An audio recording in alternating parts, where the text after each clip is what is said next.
Hi, everybody.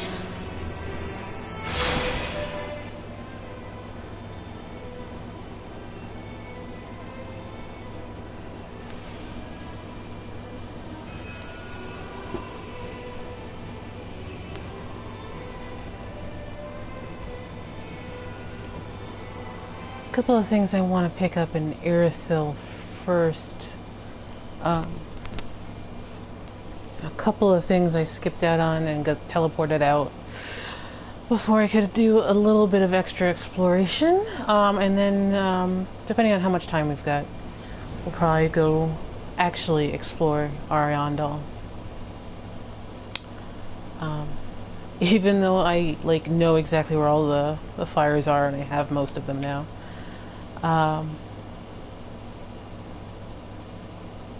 First, we shall go to Central Irithyll to pick up a armor set. Hey, Toby.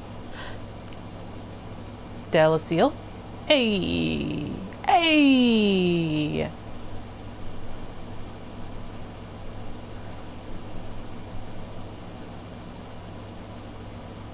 I had a lot to do today, and then I needed to finish a video before I could do another stream.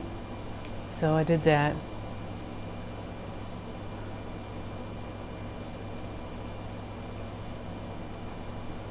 Isn't Creighton's armor around here? Yeah.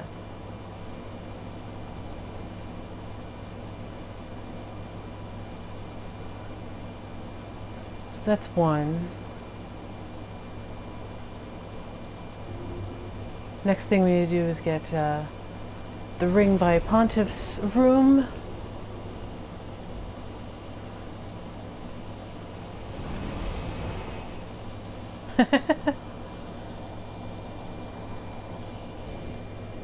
And then pick up, go to Aldrich's boss chamber.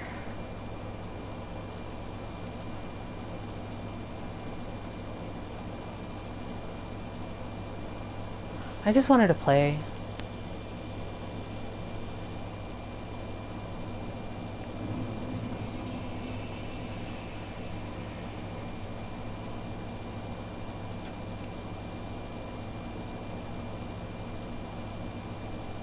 It's so weird how there's nothing in those alcoves.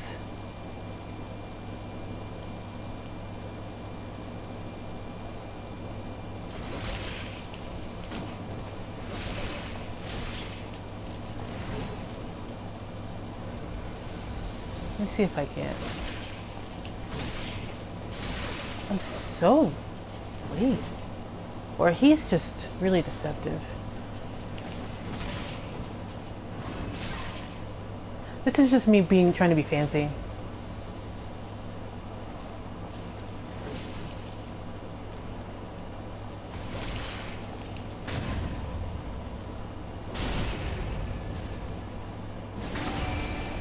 Eagle border. Thanks to the host. I was just trying to be fancy. And his slow move set.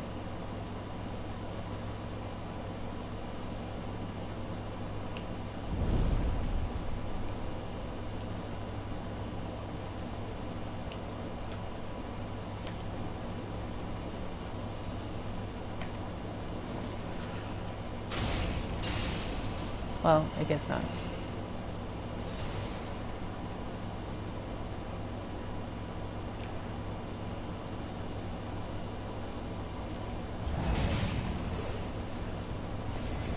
Really? You're gonna do that to me, controller?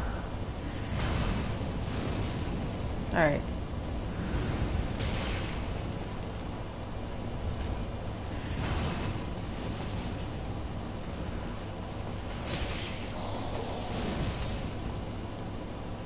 I'm glad you do. Just picking up a couple of extra things. And then I think we'll stop and read them as soon as we get to the place I need to go. They've just been around for so long. Like, when you're undead, you don't stop rotting. You continue rotting. So, until you even become a skeleton, and then you become ash. Hell, a bonfire might be undead skeletons who can't move anymore because they're so old they've become ash. It's kind of macabre, but there you go. But yeah, you don't stop rotting when you become undead. That's like the big thing.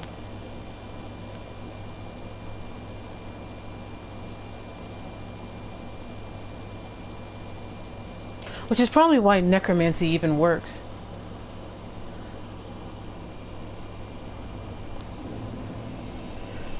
Man, Ornstein and Smo are going to have words with the housing association.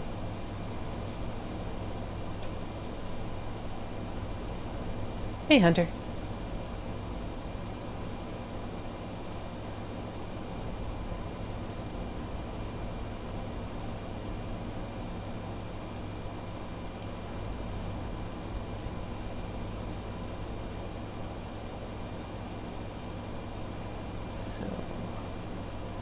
This room will become more important later, but I wanted to swing by here first.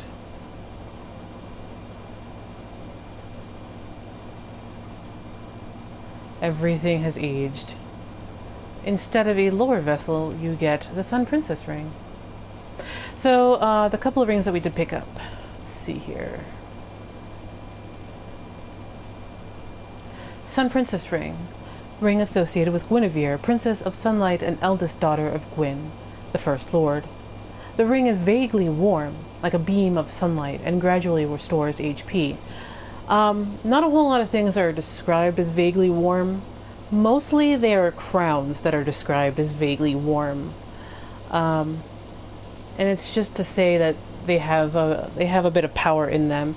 So one might actually assume that this ring has a portion of Gwyn's power from his crown just put into a ring. Guinevere left her home with a great many other deities and became a wife and mother, raising several heavenly children. What else?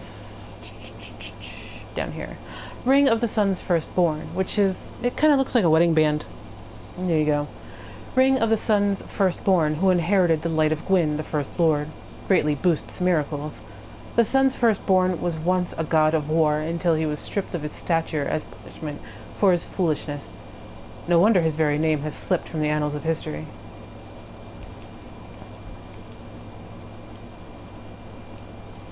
So yeah, window's still there. Everything's still here. It's kind of amazing how much they recreated, because they had to recreate Anor Londo, all the way pretty much down to the rhythm of the elevators. They are exactly the same. There are some textural differences, obviously, but Digital Foundry has a neat video going through both games at the same time, just to show just how much, to an extent, FromSoft went to recreate as much of Anor Londo in this new engine as possible. Alright, let's go to Ariandel. If you want to co-op, meet at the first bonfire of Ariandel.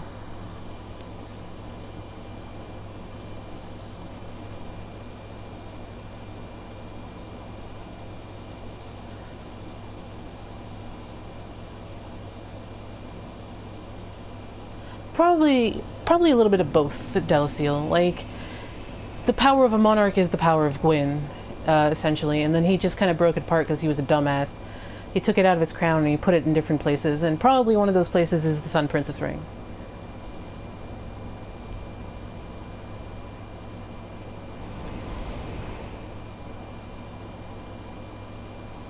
Because not a whole lot of things are described as warm, and most of those things are all crowns.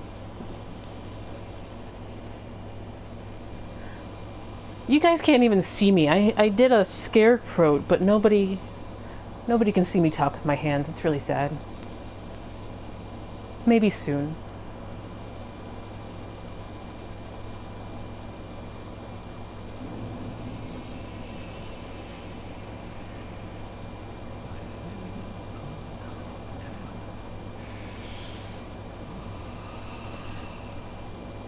That's nice, sir.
Ah, damn it.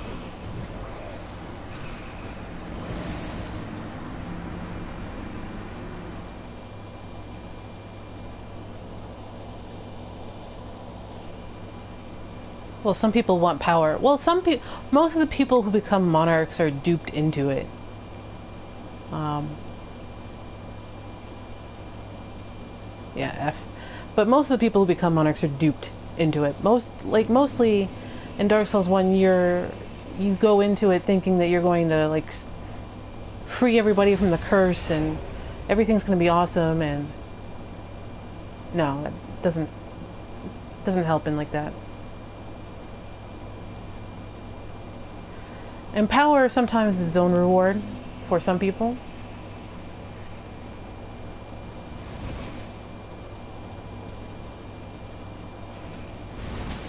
Oh, it's uppercase. It's still uppercase.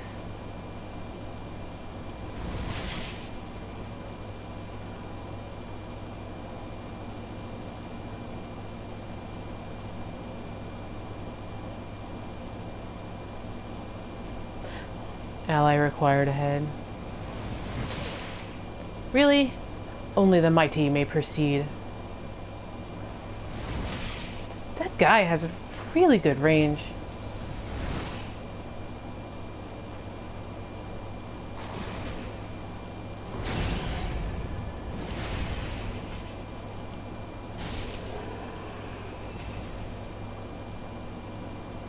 Do do do do do. Ego Border has joined the crew.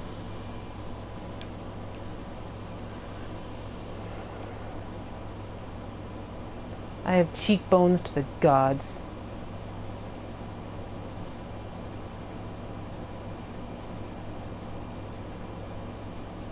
Yeah, like most of the people who want to become Lords of Cinder are just kind of duped into it. Like, in Dark Souls 1, you're pretty much duped into it hardcore by Koth and Frampt and your own, like, prophecies people have about what it's actually going to do. When really it's just not a permanent solution.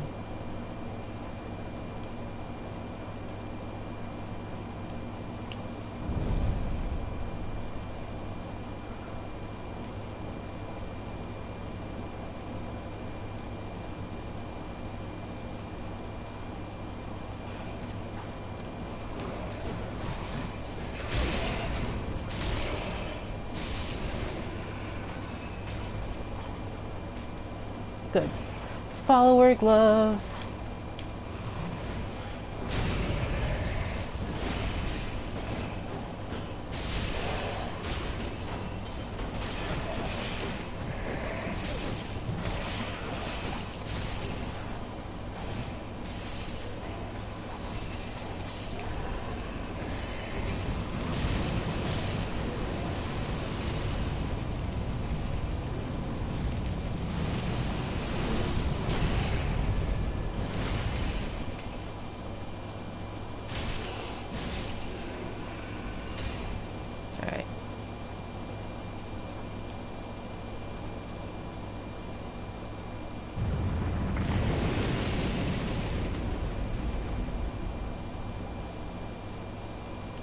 Let's head this way and pick up the javelin.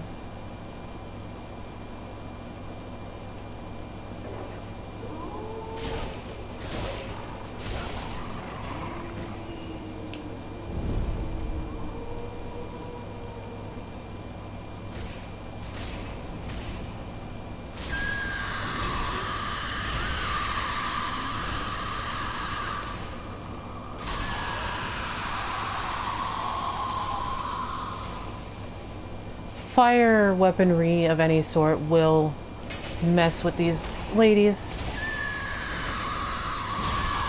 You can basically stun lock them with a fire weapon.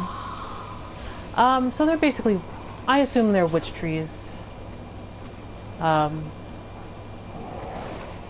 DS2 and DS3 fame.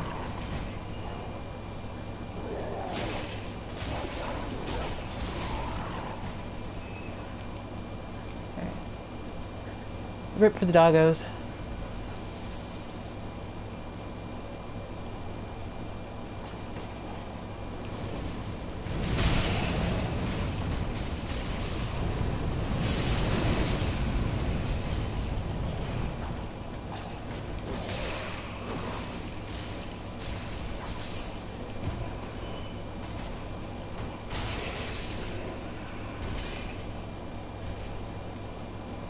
Anything you guys dropped? Alright.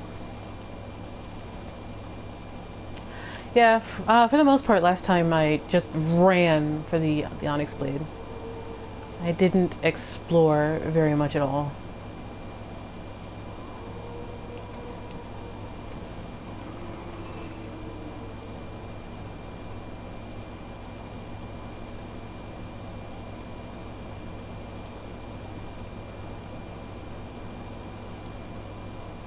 Hunter M being edgy AF.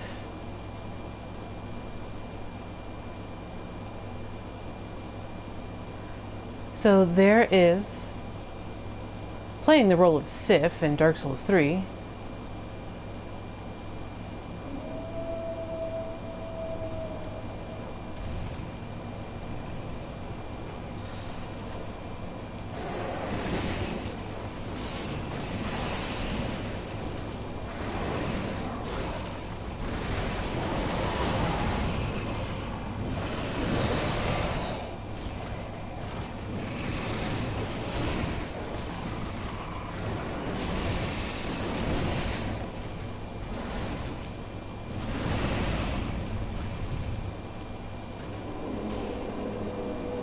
So he pieces out as soon as you prove yourself.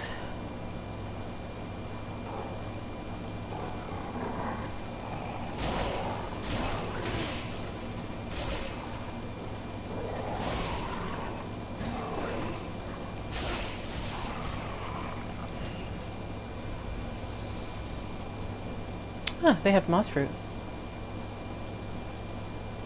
Switch to my simple. Pick up some FP while I'm here.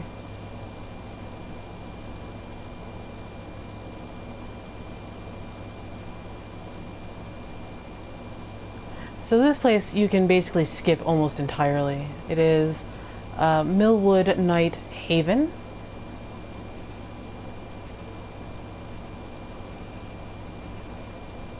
The Millwood Knights are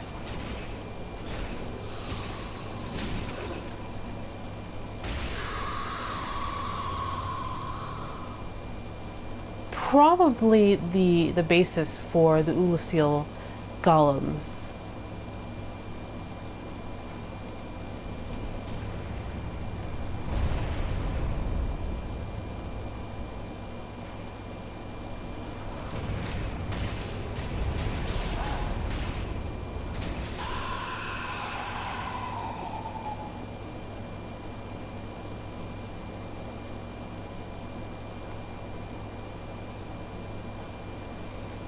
I say that because they reference the Abyss Dragon, and you can assume that's probably Calamite, and Calamite was still a problem for Elusive. And the stone golems and these guys are very similar.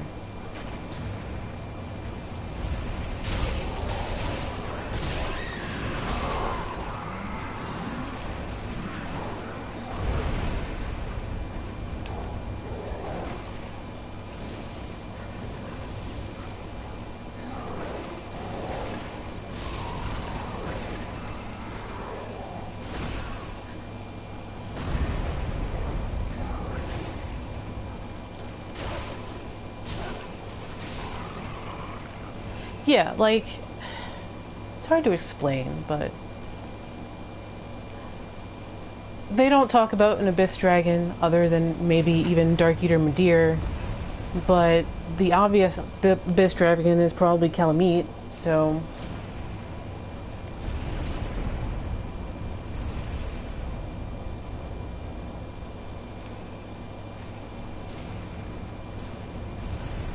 But yeah, like the Irithyll Stone Guardians.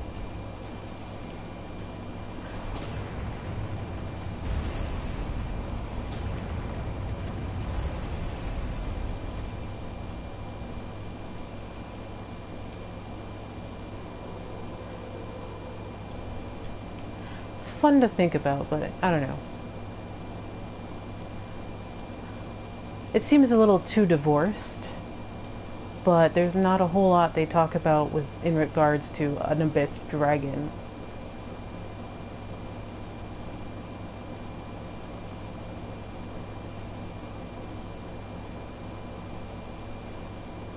Oh yeah.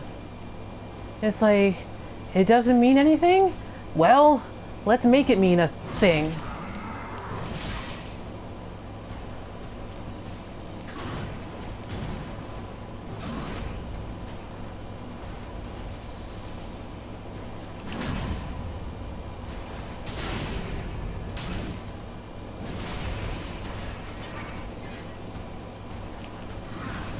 Damn it.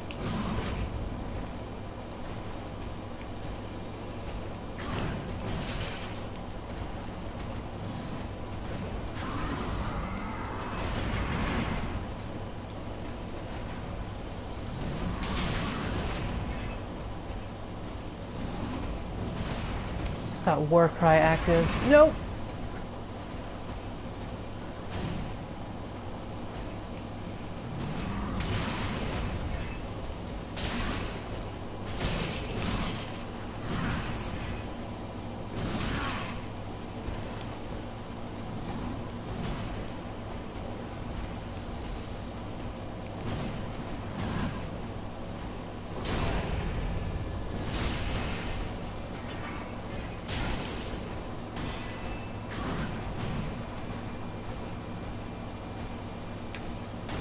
Ah, damn it. Not a kick.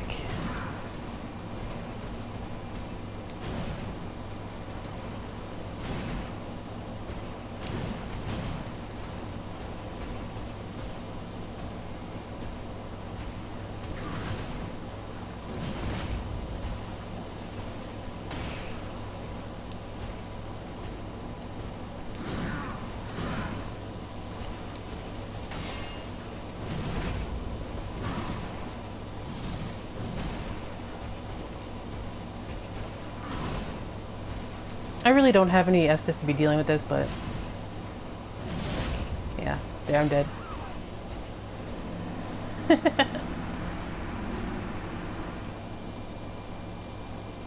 Trying to remember what the parry timing is for him. And again, it's a lot slower than I think it is.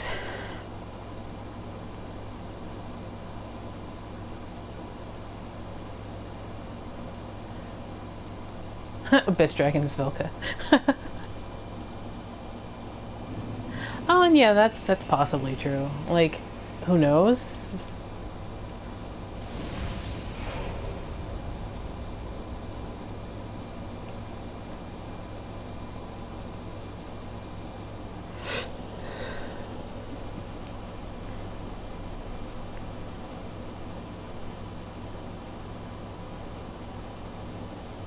No, actually, I don't think the pus has anything to do with the dragon at all. But it has a lot to do with, well, humanity.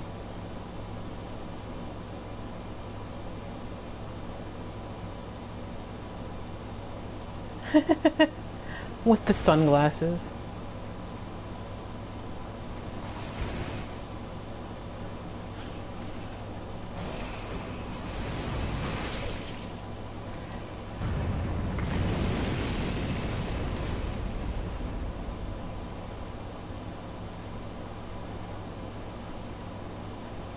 I'm gonna head back to Millwood Central.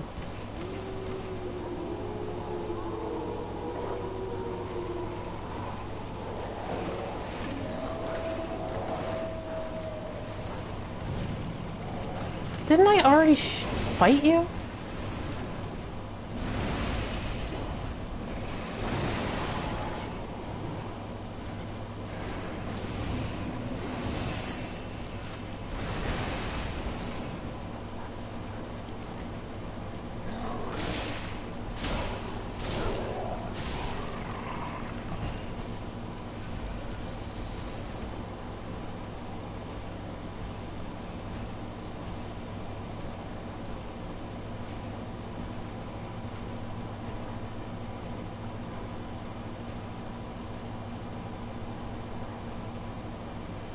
So this is Millwood Central. They have a big tower. Not in shadow. These guys aren't really worth killing.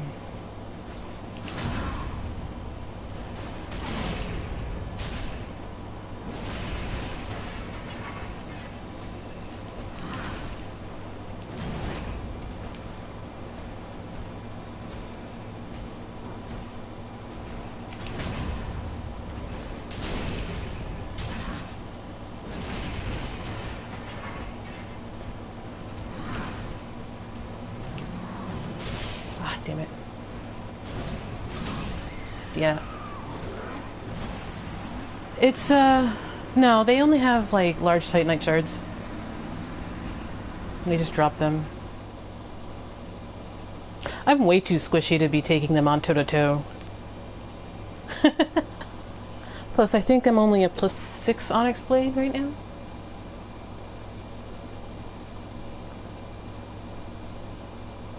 But, you know, just kind of screwing around.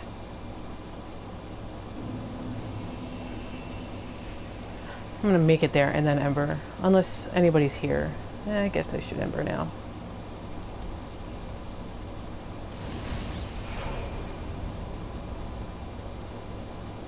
I remember when this first came out and people were just invading the hell out of Snowfield. Snowfield is a great invasion spot. It's pretty much what the frigid outskirts should have been.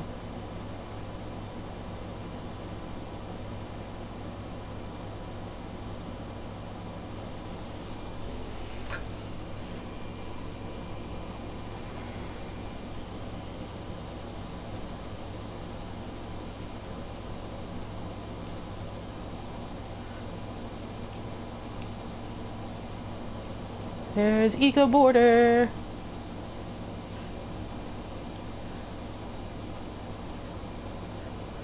Alright, Eco Border, let's go back to Millwood Central.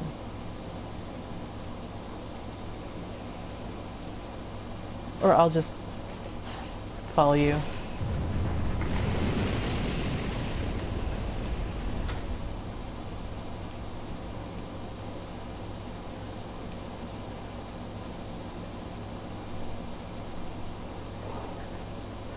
That's weird. I thought we killed him on this encounter.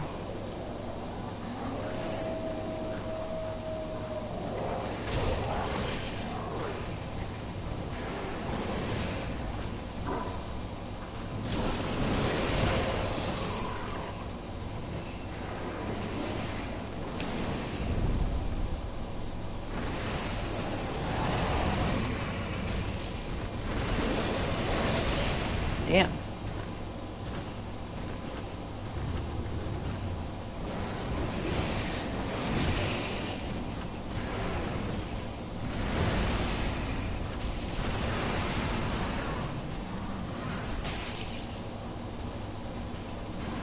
I think he leashed.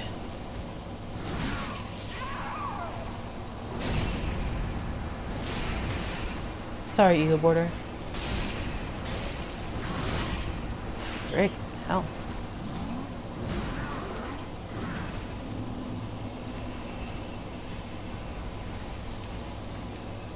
Millwood Knights, I'm telling you. Way more trouble than they're worth.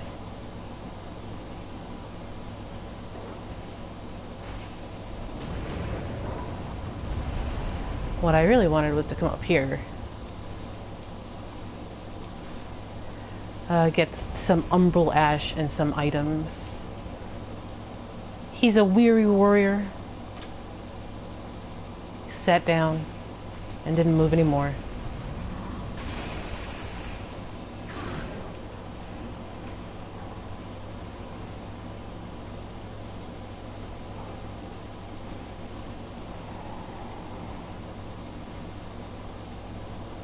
I thought he's supposed to like despawn from his areas, because he has two different areas he spawns in at.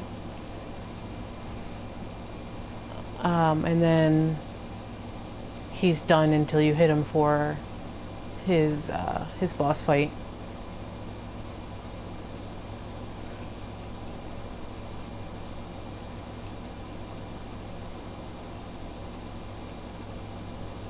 Let's circle around.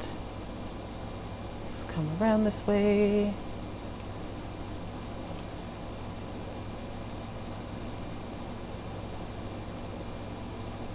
Go up the ladder. Another weary warrior. Stopped to rest and didn't move anymore. It's the captain's ashes.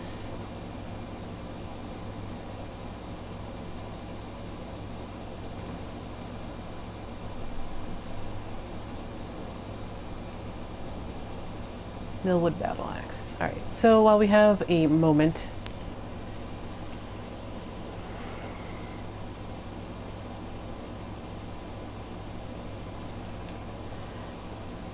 Battle Axe wielded by Millwood Knights. Its blade is blessed by the symbol of the ethereal oak, a hefty axe normally wielded by the mightiest of warriors.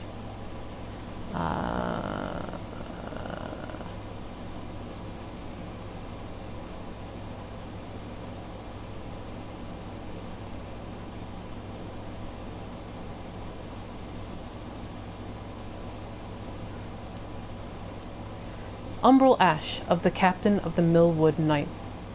With this, the Shrine Handmaiden will prepare new items. Long ago, when the Millwood Knights lost the forest they call home, they began a journey so long that even the thoughts of their sworn enemy washed away, replaced by a vision of a cold and brittle wood.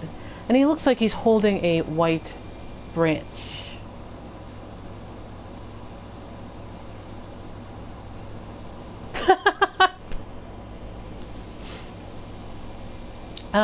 So yeah.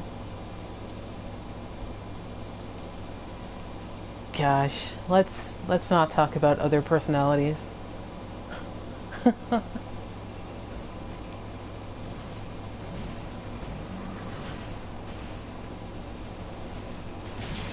No! Where'd you... Dang it! Thought I hadn't aggroed him. Bah. Bah, I say.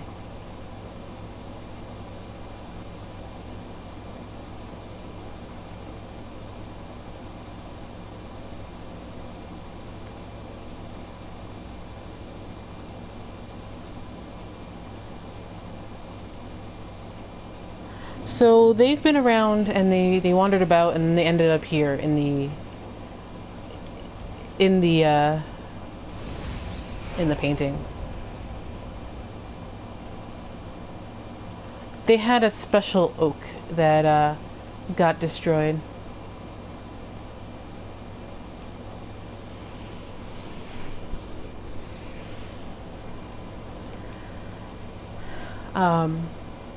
Which is funny because, like, Dark Souls usually kind of hangs out with ash trees, which are real trees, and not so much oak trees. And they have a lot to do with birch trees, too.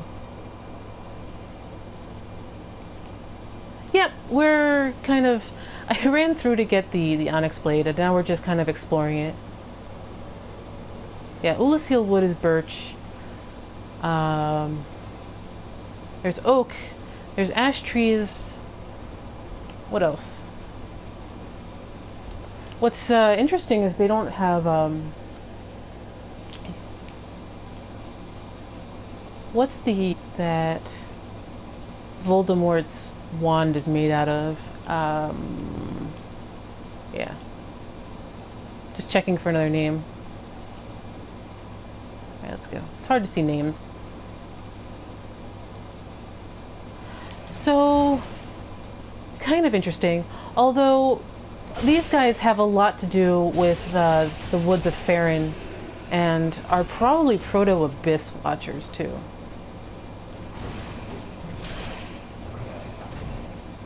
Yes, you. It's you. Which has a lot to do with death.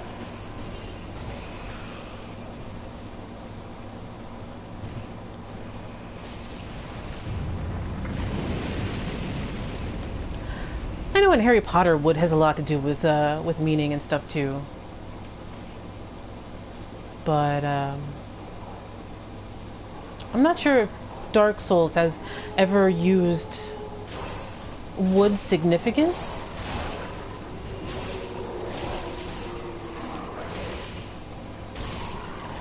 But they do have specific types of wood that they name check here and there.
Yeah, okay.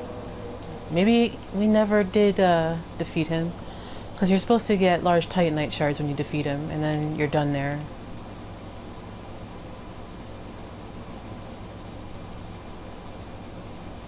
And then there's witch trees.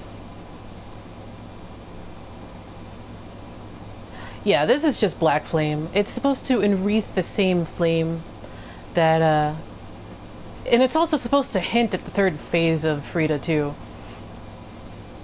And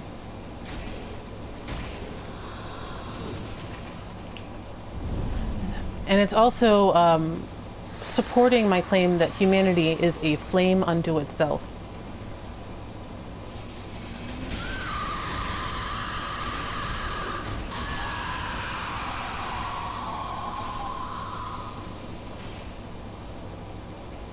That stupid tail cut from Calamite.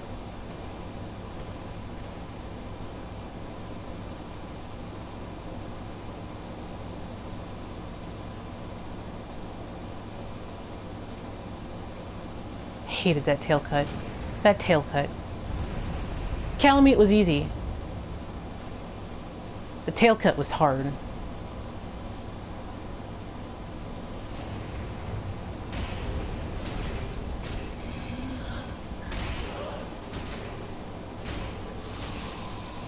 Uh-oh, he's gonna say it. Yep, there it is.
Oh, there they are.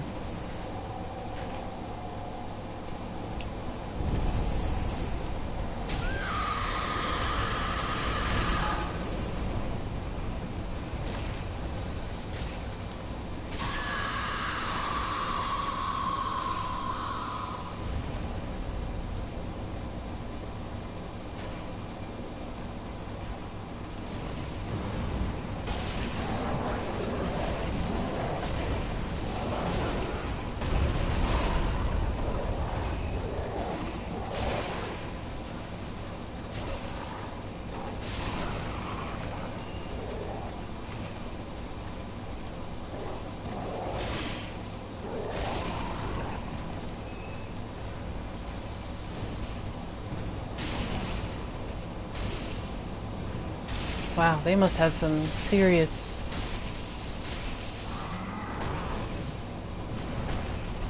fire resistance.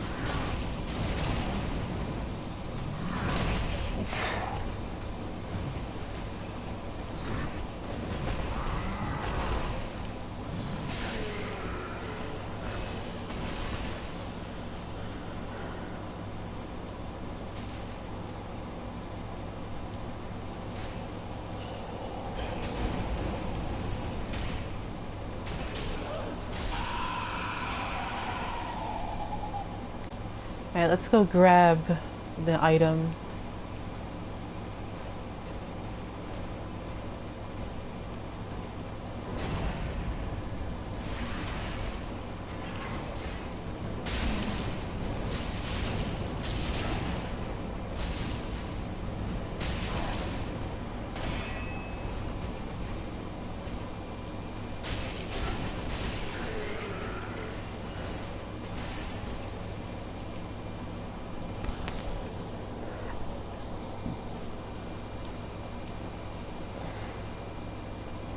Yeah, I agree.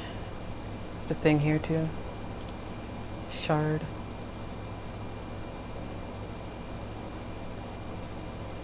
Items, items, items. Gotta get the items.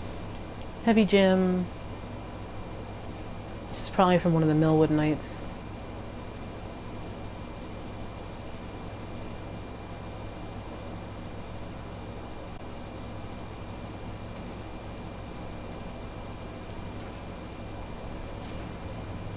I think I forgot the shield, so let's go grab that.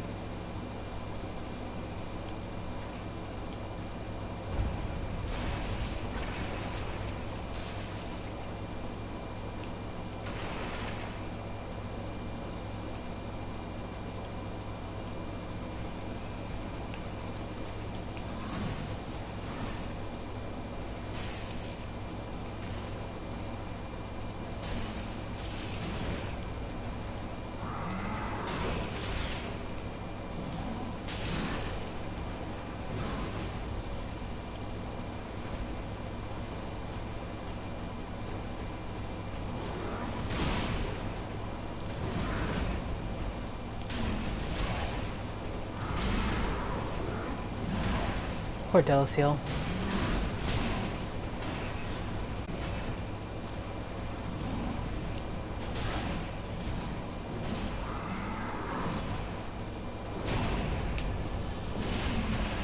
Being backstabbed by the Onyx Blade must suck more than usual. Because it's like a serrated blade.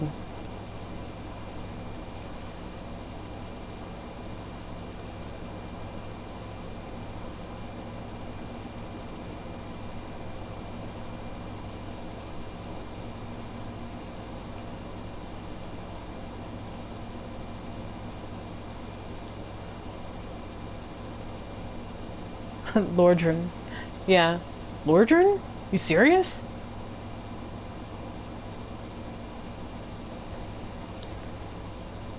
But, you know, medieval names weren't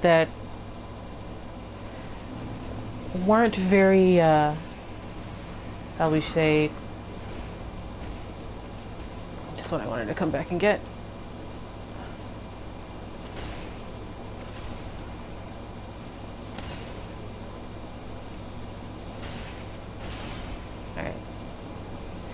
Like, Medieval names weren't that creative anyway.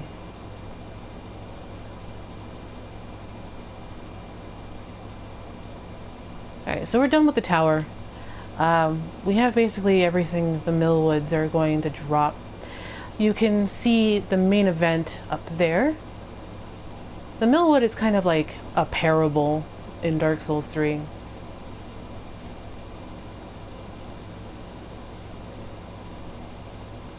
There's our friend again.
Many other DBs.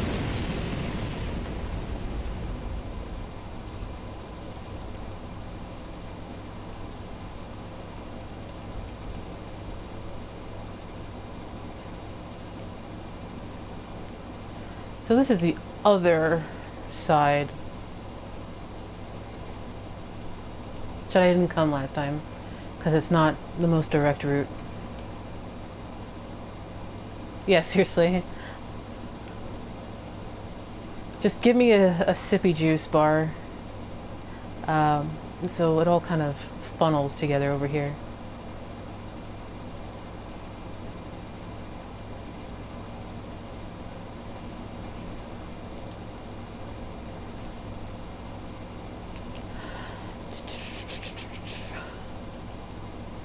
We already kind of explored the church, so gonna peace out. I'm gonna run back to Firelink, drop these souls off into the kiln, and be right back.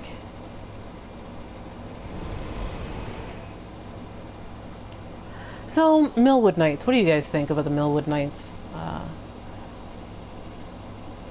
Seem to be just a parable / excuse to have a giant knight guy kind of be in your way, but it's kind of cool anyway. Welcome, husband. Very well, then take note.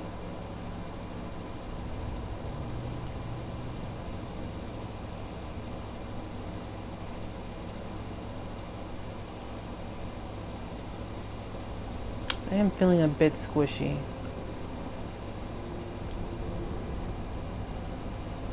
Yeah, it's totally aesthetic. I like them, but I'm not sure how much they're absolutely needed. But for aesthetic, sure, I'll take them. Yeah, not anymore. Toby is the goat.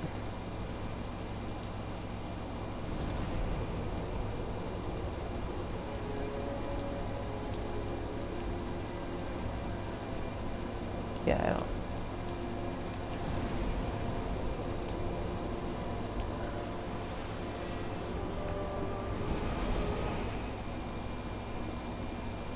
I don't know, I really like DS2's the Dragonoid armor. The Dragonoid armor was pretty cool.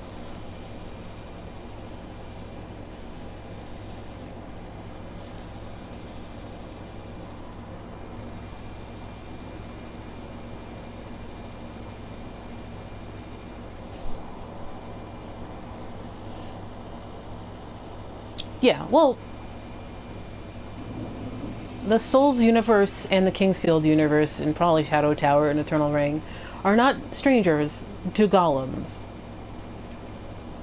Golems are in pretty much every single game. It's like FromSoft lore. I have 8. I might be able to upgrade the Onyx Blade a couple more times, maybe. We'll have to try later.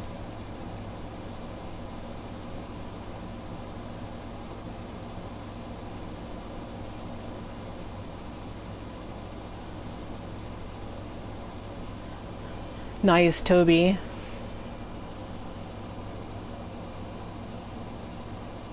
Very much a slam kind of thing. Like, they seem a bit like they're very druidic. They attach themselves to the land and stuff, but I'm not sure how they coexist with the followers and the followers especially. Like, they seem to coexist with the followers, but I'm not sure what they gain from it.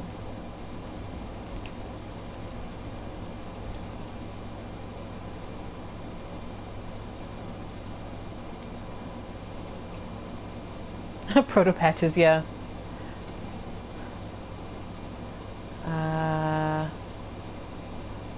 Let's go down the other side first.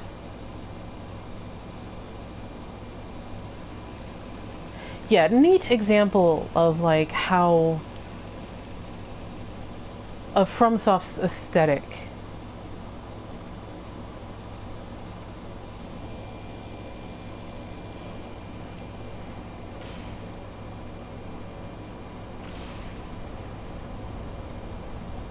Hell, in the Discord that we have, we've been going through Dave Control's KF4 playthrough and just like looking at it.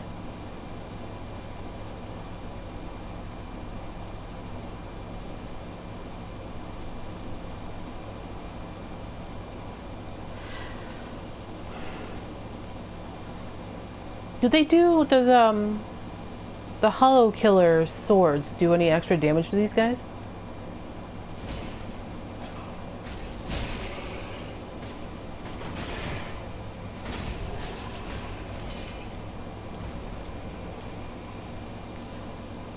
Yes.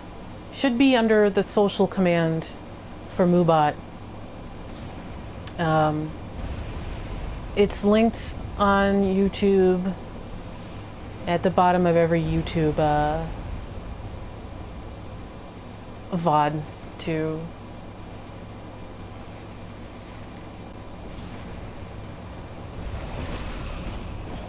Oh no! Toby!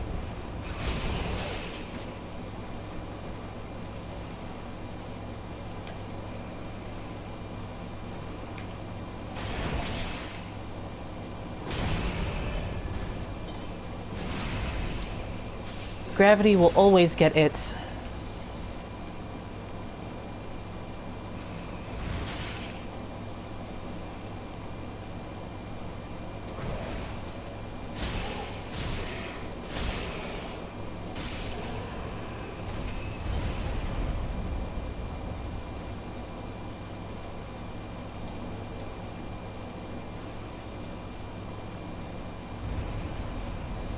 Which way was the follower saber? Because I know if I go straight that way, I'll miss it.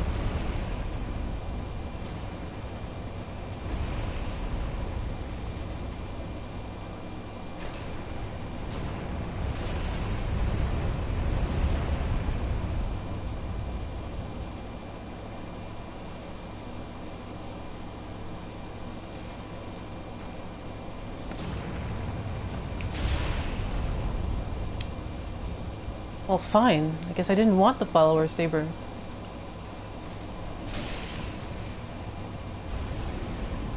Jerk.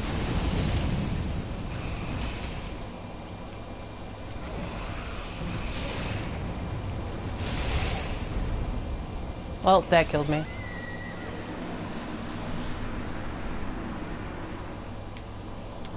Well.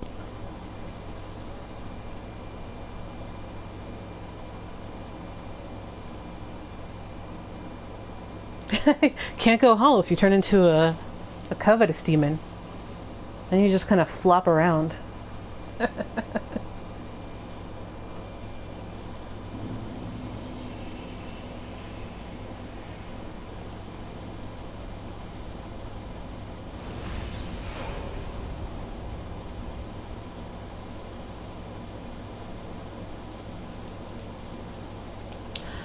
We did pick up something from the followers, didn't we?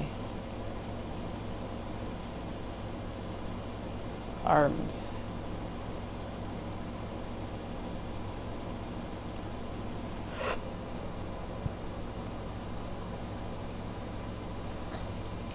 Gloves worn by the Farron followers. When a warrior of Farron fell to the abyss, the tall, lean followers, with their hollowed eyes, quietly appeared in groups to hunt them down. Farron and its watchers fell to ruin, but the followers survived as a wandering pack of hollows. The Undead Legion.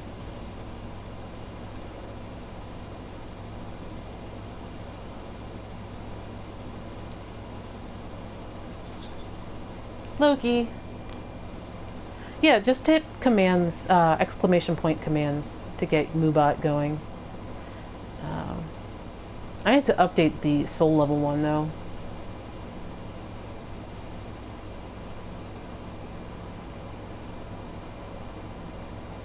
Ha! Yeah, it does. I would have made it down there if I didn't decide to turn back and get the, try and get the follower saber.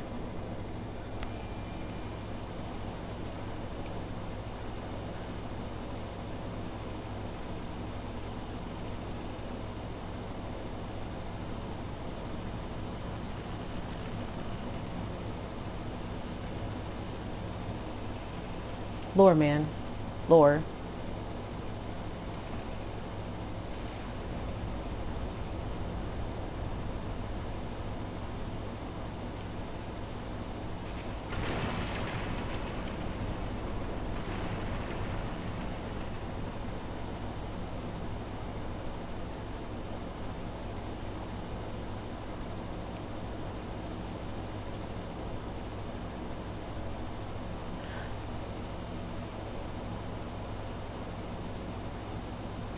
It definitely seems like the Millwoods like the fact that there's tree roots hanging out here, but no discernible tree.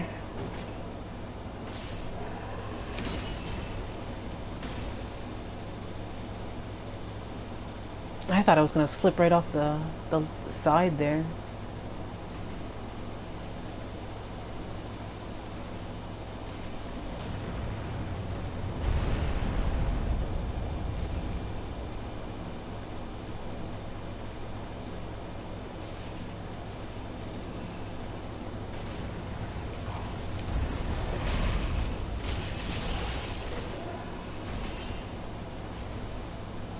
Yet we seek it insatiably. It's true, though.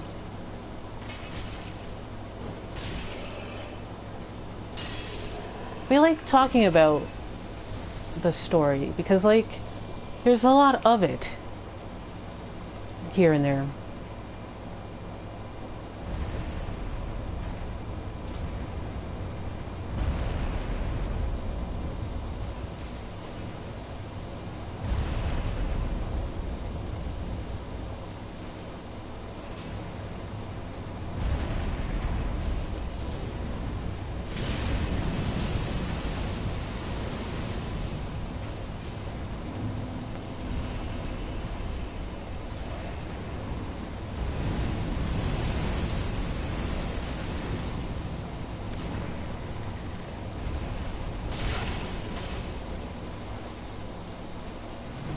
Go hit the bonfire.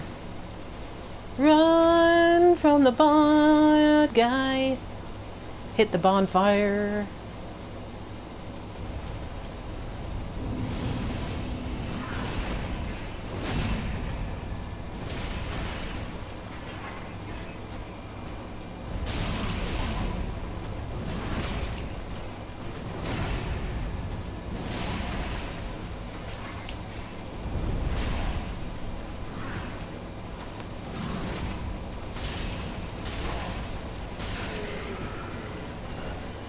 But yeah, these guys are not really worth the trouble. They drop large titanite shards, but they can also drop like heavy gems, which I guess is the worst thing, but the heavy gem isn't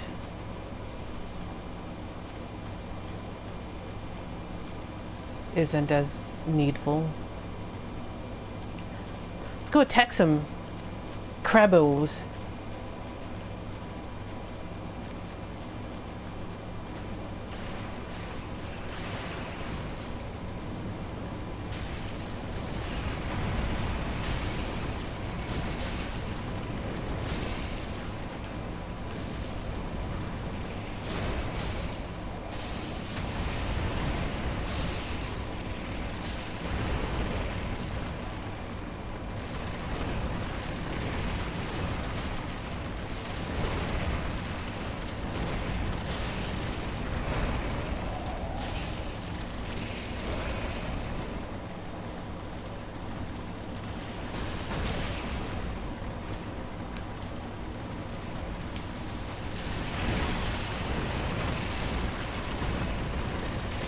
Like, man, the crabs will always get theirs. I'm trying to, like, kill this last one, and they get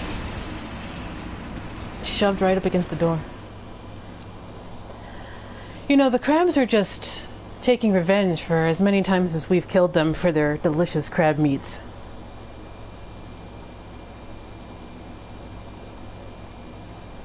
Yeah, the followers and Corvian knights, really. Everything else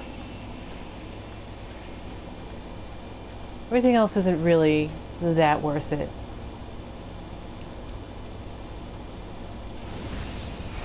Which is, what do you guys think of the length of Ariandel?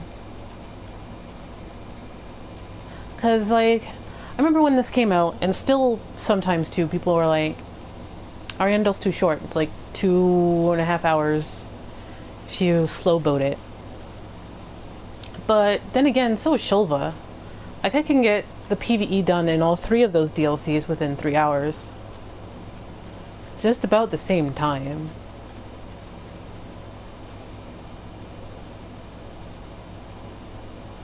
Like, all 3 of those DLCs, I could be right in front of the main bosses within, like, 2.5, 3 hours.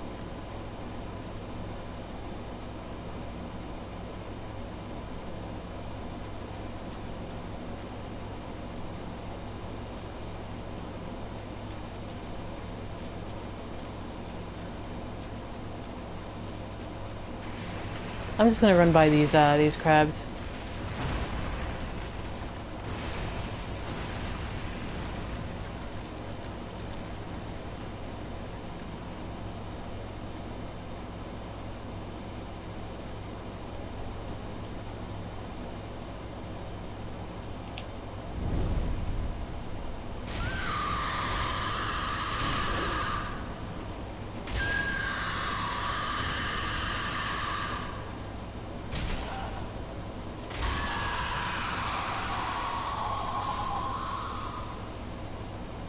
Yeah, like, I love the tree women. I love the followers.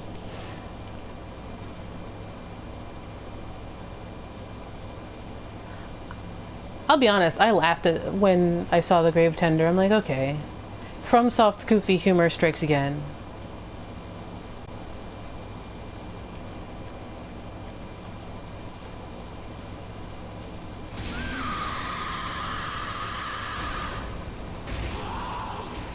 Now, on the other hand, I do think this was a bit of studio meddling in that they split what would have been one DLC, Ariandel and the Ring City, into 2. Like, it strikes me that FromSoft made these as one DLC, and then Bandai Namco's like, we need more than one DLC, you guys. And so From was like, fine, we'll just split them in half.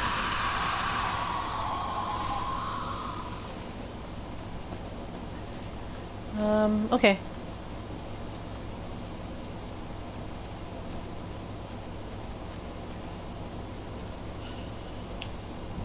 Just gonna re-up that.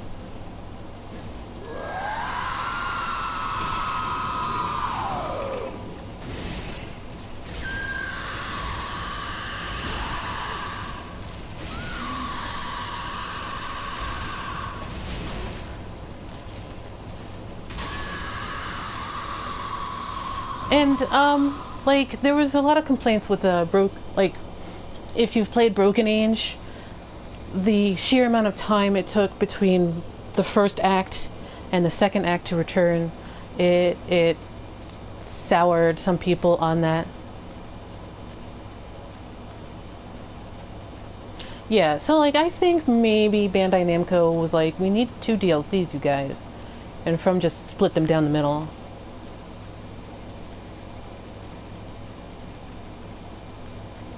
I'll pick you up in just a second, Toby. Just gonna go up the Eleum Loyce ladder. I love everybody's people's reaction to this ladder, if they don't know, is always hilarious.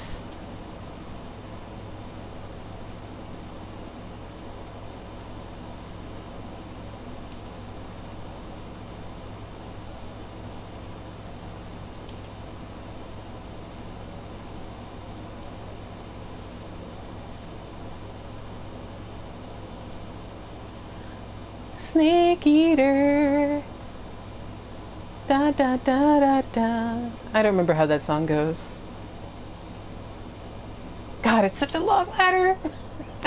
I really think this is also part of FromSoft's goofy ass humor.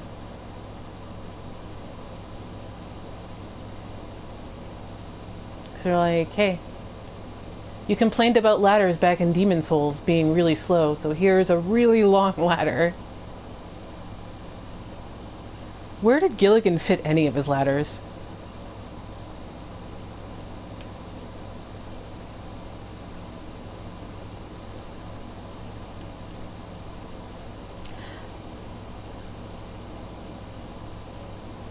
Ladder space, yeah.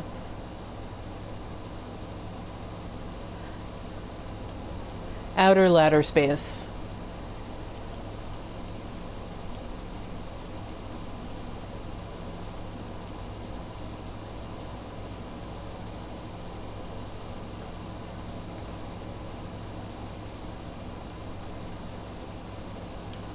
Yeah, there was a lot of wishing and hoping for things to show up in the DLC, and then when they didn't show up on the DLC, because FromSoft doesn't seem to like to retread ground that they've already hit and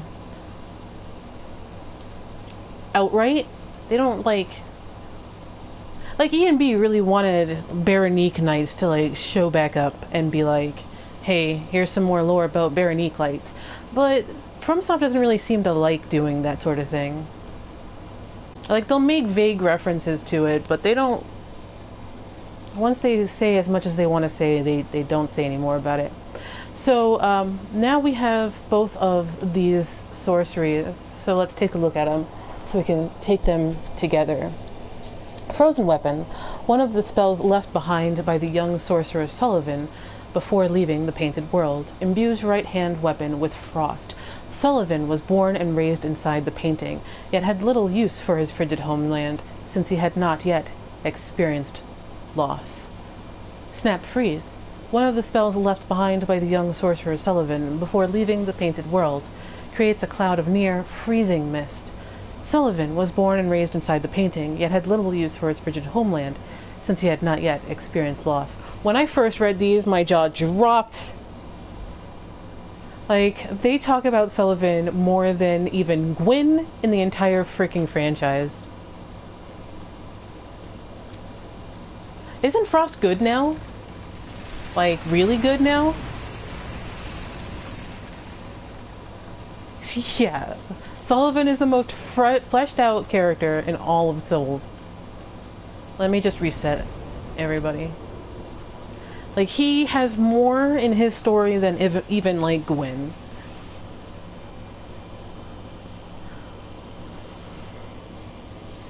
Like, it was enough for me to write a 10-page paper on Sulyvahn himself. And that's on my Medium account, if you guys are interested in reading that. Yeah, Frost is really good now. They buffed it a little while ago, so it procs a lot faster, and apparently once you see it proc, if you hit them with fire, it resets the frost meter so that you can build frost right back up again, because it has like a a minor effect like bleed does. So like it drops health by a percentage base, and then it like resets as soon as you hit them with fire. So like Frost is apparently really good now. It's been doing work in E&B's like playthrough. He's been using Irithyll straight sword, and it's been wrecking house.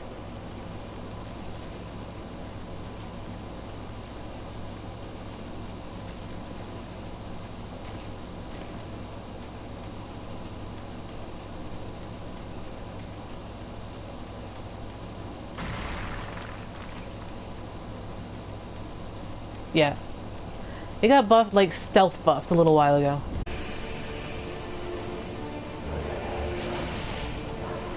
Ow!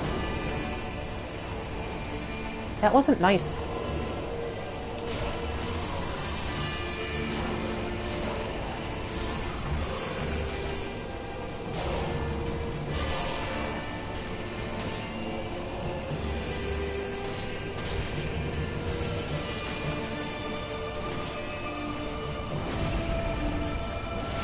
I love how this guy has like a dark wraith helmet,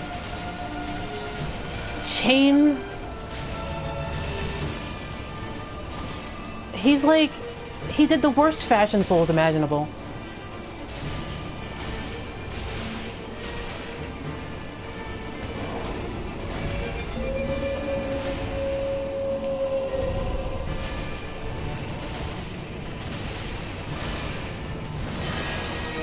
Rude.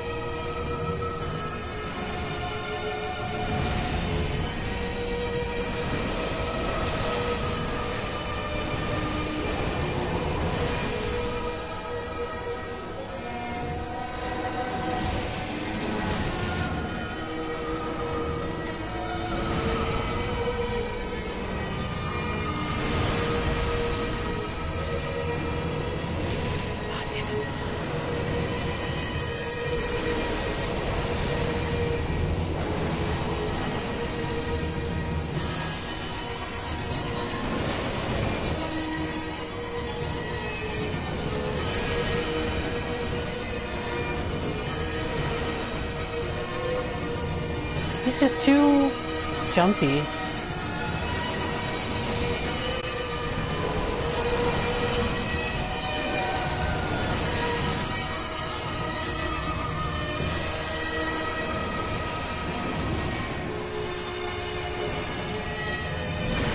Damn it. It's early.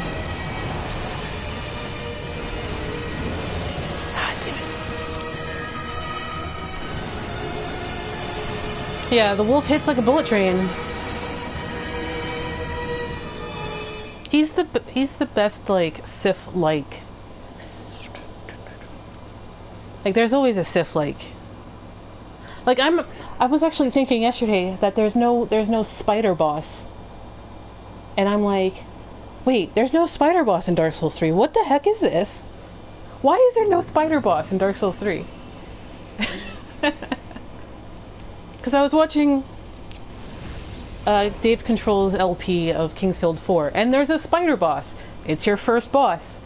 But, like, why is there no spider boss in Dark Souls 3? What is this stuff?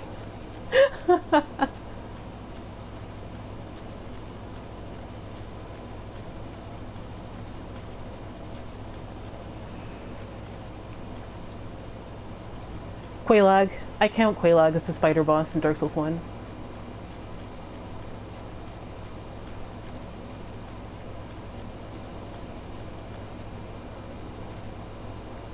Demon Souls, it's Armored Spider. Dark Souls 1, it's Quelaag. Dark Souls 2, it's Freya. There's a spider boss in Kingsfield 4.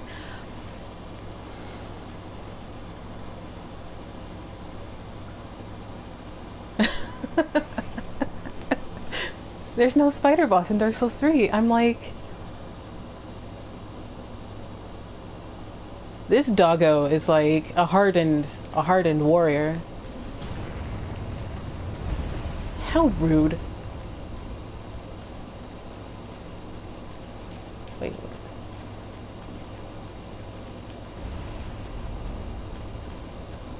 Here we go.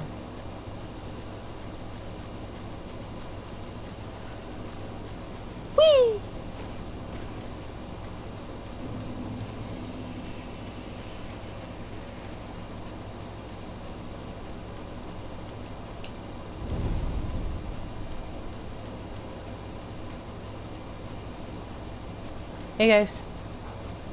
Get to it.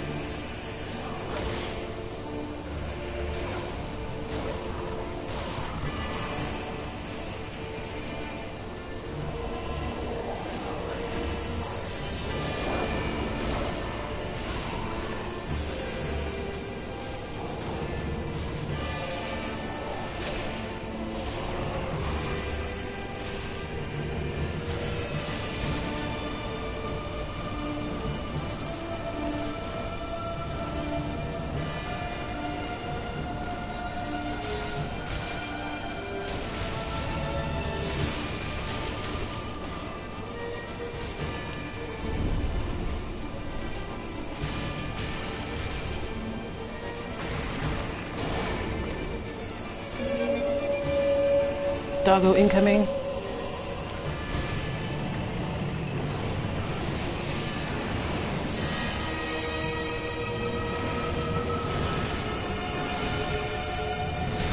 Ah, shoot.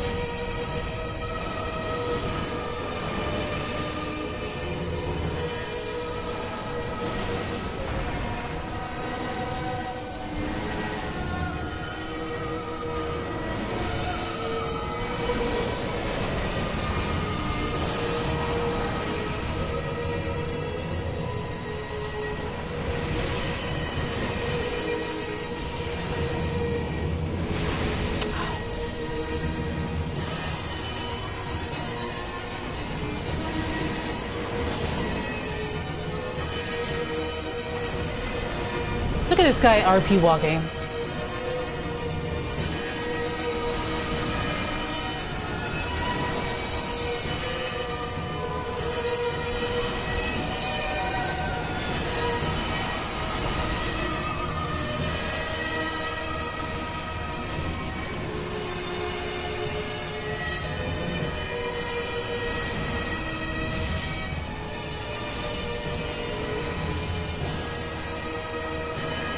Alright, Toby.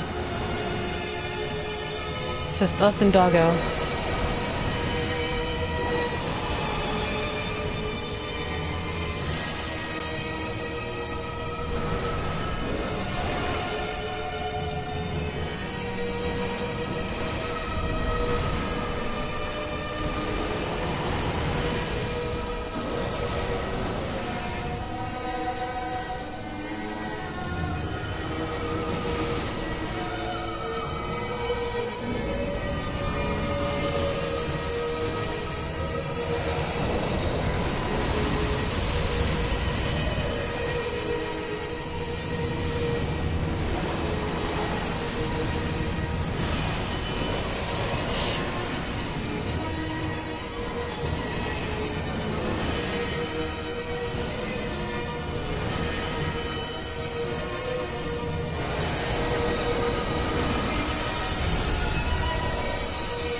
There's Frostbite.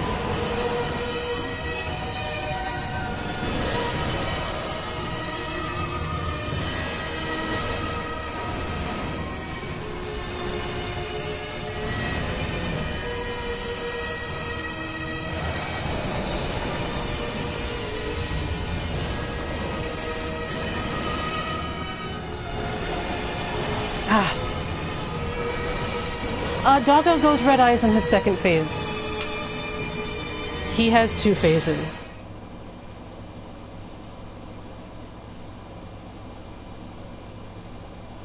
Doggo drops into like his Abyss phase in his second phase, and then he starts dropping Frostbite like it's hot.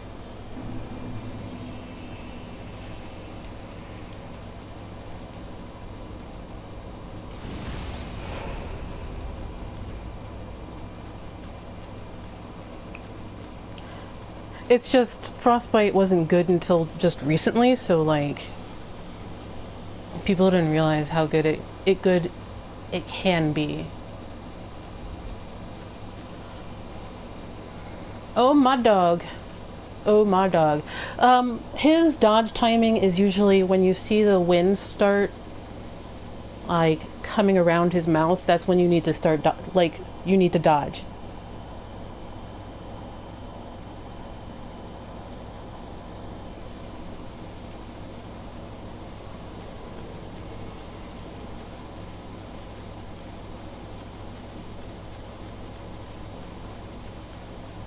And he is another boss where it's like he forces you into a specific rhythm, where it's like you dodge a whole bunch and then you only get to hit him like once. But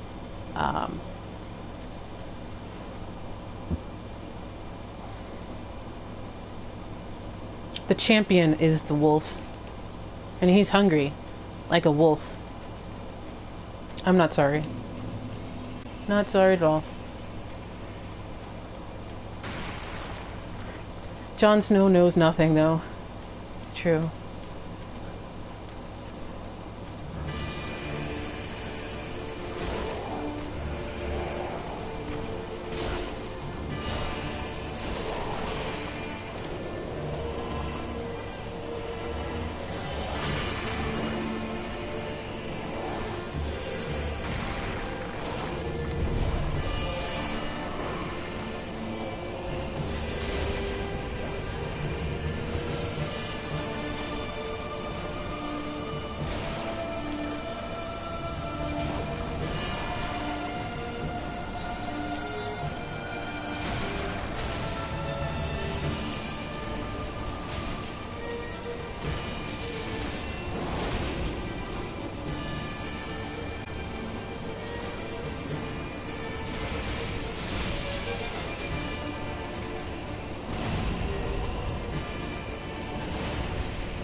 Gotta kill the Gravetender.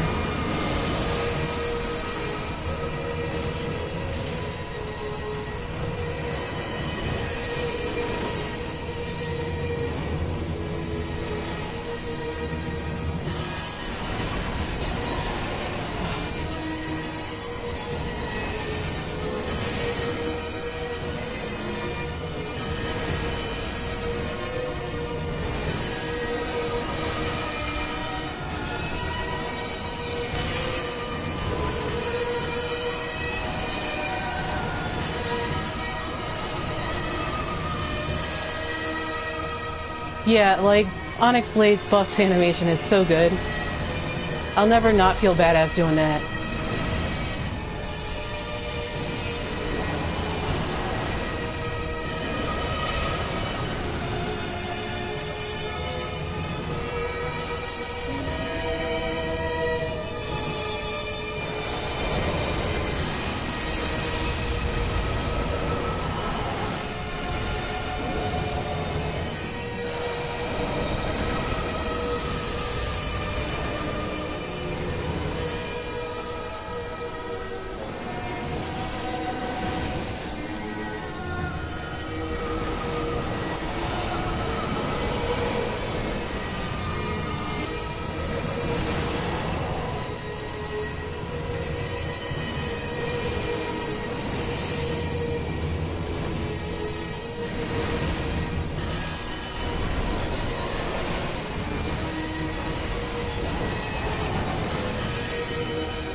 Big Doggo. Best Sif likes in Sif.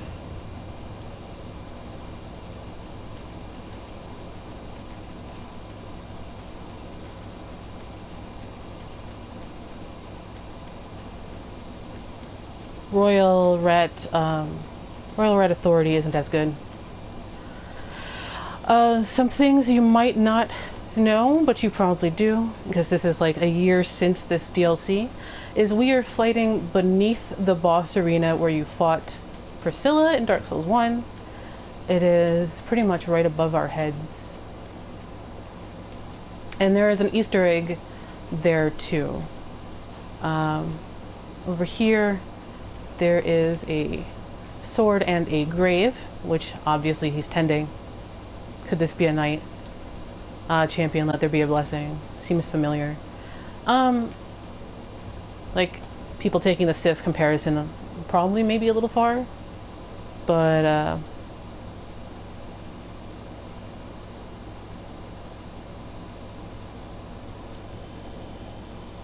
I fought her once because, you know, doing platinum runs demands it, but I never fought her again after that.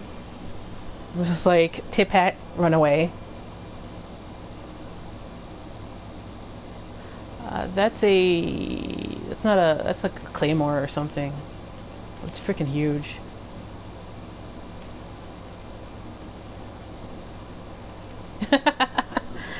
I killed her once because of platinum, and I killed Gwendolyn once because of platinum, and then I never killed them again. And Priscilla, like, for 2 different achievements, because she's got a tail cut for her dagger. And the dagger is so pretty, though. The dagger animation is really nice. So, we have some champions. We have some dogs. Let's read some stuff. Because while you don't get a soul, you get the Gravetender's weapon. He drops it. Weapon once wielded by the champion of the Undead March. A special paired set consisting of a broadsword and a lion shield. The champion fought on without rest until he lost his mind. In the end, only his page and a lone wolf stayed at his side. Lion stance. While in stance, use normal attack to thrust forward with shield up, and strong attack to execute a shield bash with a lion's roar. Here's a crazy thought that just came to me. I'm gonna just leave it to you guys. What if Valorheart and the champion that is described here is Gael?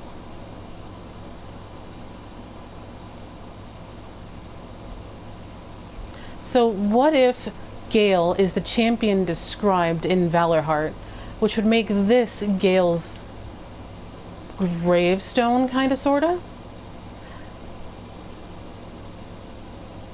As far as the other thing we get. The charred but warm bones of a champion burn at Firelink Shrine bonfire to participate in undead matches. Long ago, an undead declared a fight to celebrate their undeath and to preserve what remains of their souls. So it was the undead matches were born. The merit of an undead is measured in deaths. Could there be a greater gift for such a creature than a fight that has no end? Yeah, Gael fought in the fighting pits of Marine. I mean, the fighting pits of Dark Souls 3. But he did fight in it. His armor does say so. So what if the Gravetender is Gael's Gravetender, and the wolf was his, which would make him kind of dead, sorta. Well, I don't think they mean champion in the way we think champion means. I think champion just means he's a guy who fights in the fighting pits of Dark Souls 3. Oh, well, here's the other thing. Time doesn't matter in Dark Souls, especially Dark Souls 3. The amount of time it takes for you when you, like, rise out of your ashen grave and get to the Ring City is probably a couple 100 years, maybe more. Time doesn't really matter, really, in Dark Souls. Like, people like saying it's convoluted and such and such. I just say it just doesn't matter. I need to grab his armor. We're gonna do that next, but I will talk about it then. Just gonna hit a couple of level ups. I hate keeping souls on me.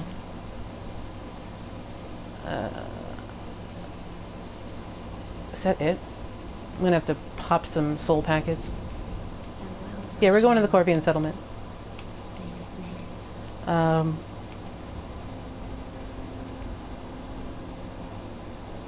I figured we'd do the bottom and then come back up.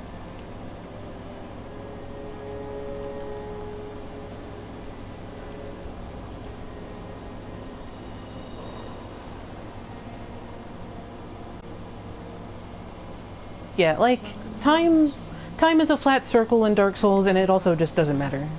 So I think people, like, doing mental gymnastics about how the timeline work are kind of seeing the forest for the trees.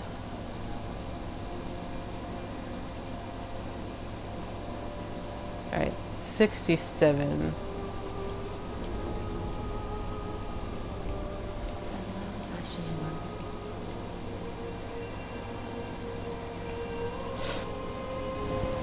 So we'll get to his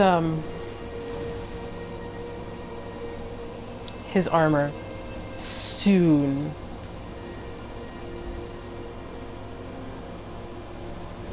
The only reason why I have all the bonfires already is because I ran through to get the Onyx Blade, like, yesterday. I didn't do any, like, exploration or anything.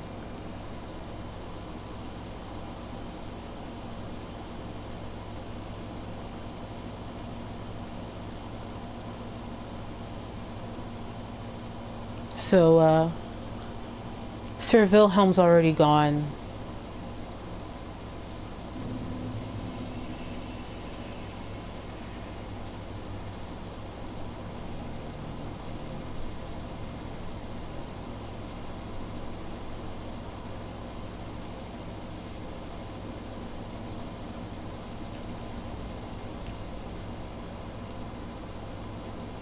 What is my AR now? 335? That's not bad. You know what I forgot to do? I forgot to shove Twinkle Sprinkle in it.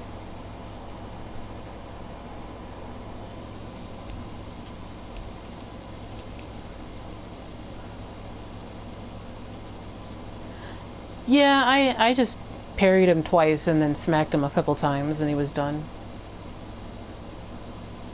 Because he likes doing this move a lot. That, like, short run and then the running R1. So as soon as he comes around in his animation, that's when you hit parry. And you'll hit him every time. He likes doing that move a lot.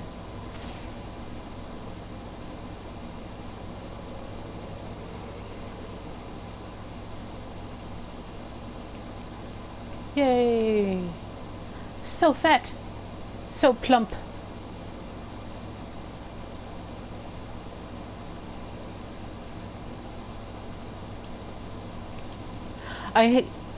It's a crazy thought, and I haven't justified it because, justified it enough in my head though, because we see a quote, real Uncle Gael, like, twice in the game.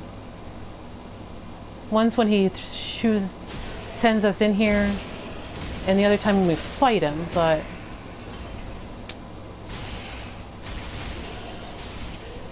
what if?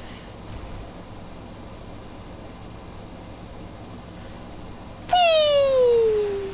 Surfing, surfing, surfing. So I'll grab that armor.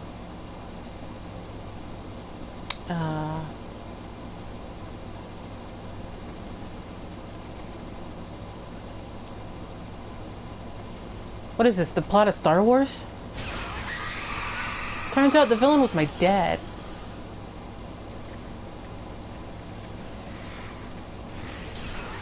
More budding green blossoms. Turns out the sandworm was a Solaire. Rip.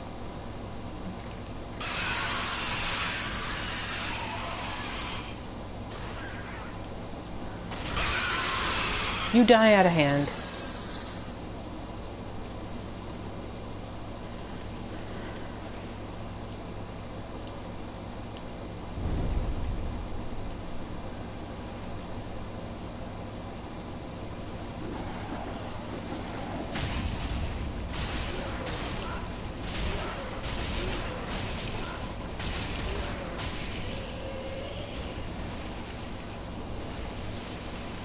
Eat it, Freddy Krueger.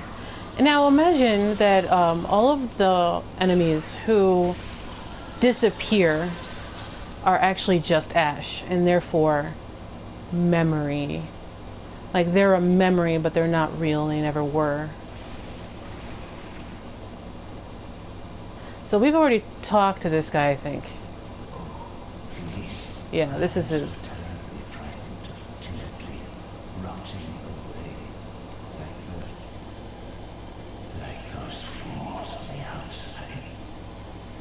Yeah, he wants to die.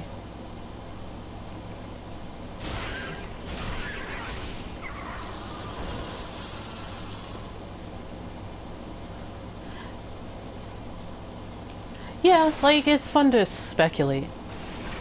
Barrels! The biggest Kingfield 4 reference. Barrels! Well, the Shrine Handmaiden arguably already does that Ash Necromancy. That's how she gets her stuff.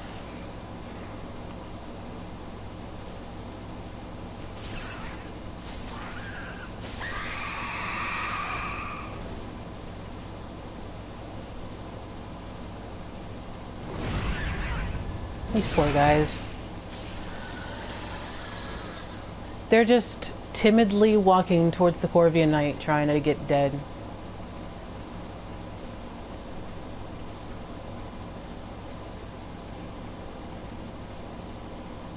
Which way is it? This way.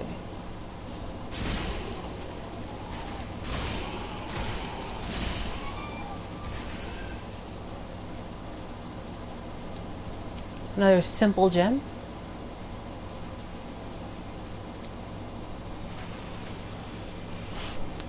In case you want to make another mana battery.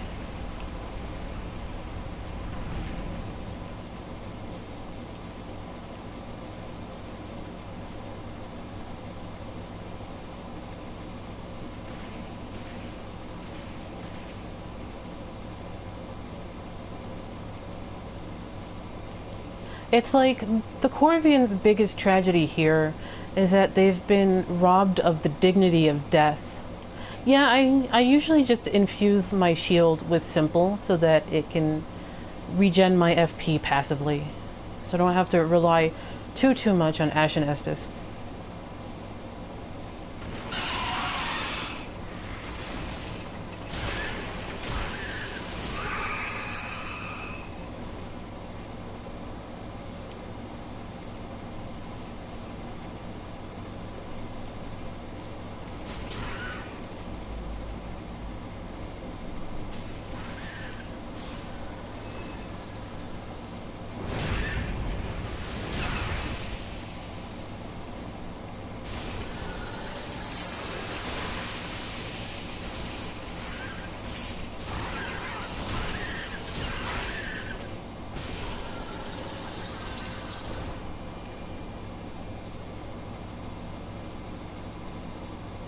Can it?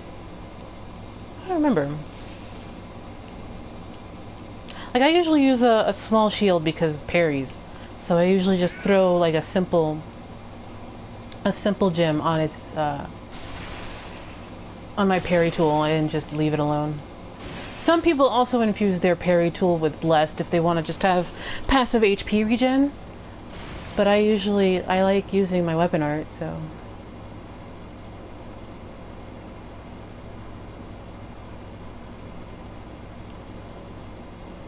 Yeah, I never block, I just use it for parries. And I have to like mentally prepare myself to actually parry. Because otherwise I'll just forget that it's a thing I can do.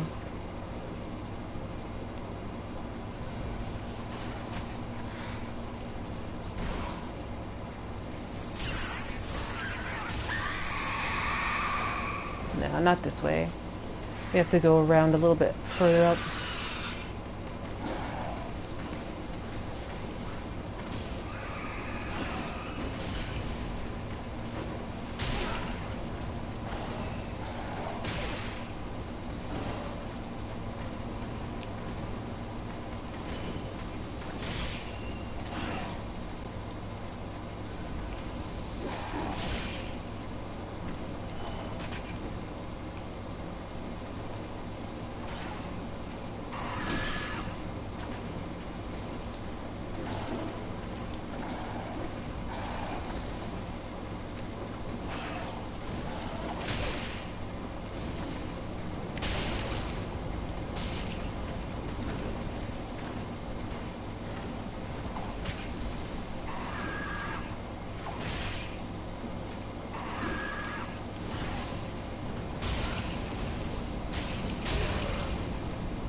Jeez.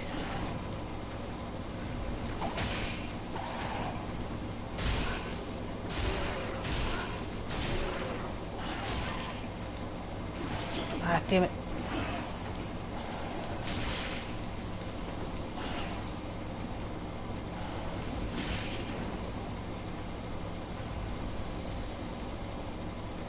Where are you?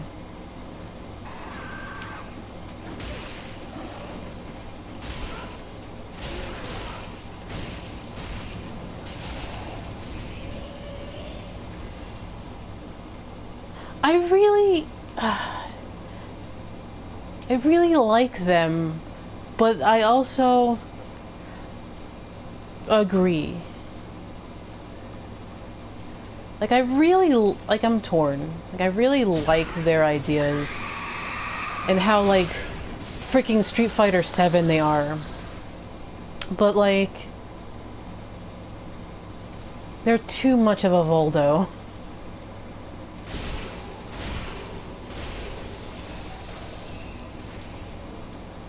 Picking up the...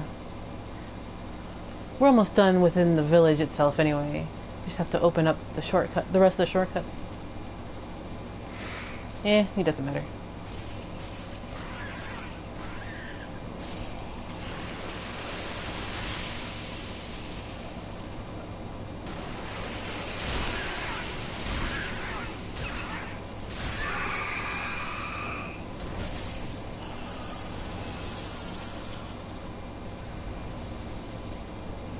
Like, I consider the Corvian Knights to be kind of mini-bosses, in a way.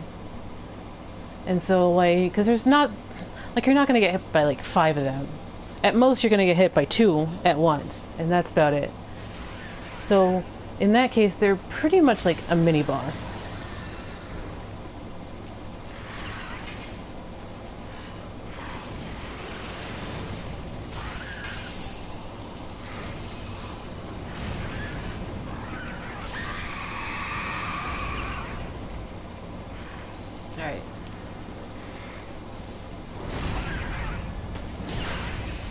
Let me go get some things.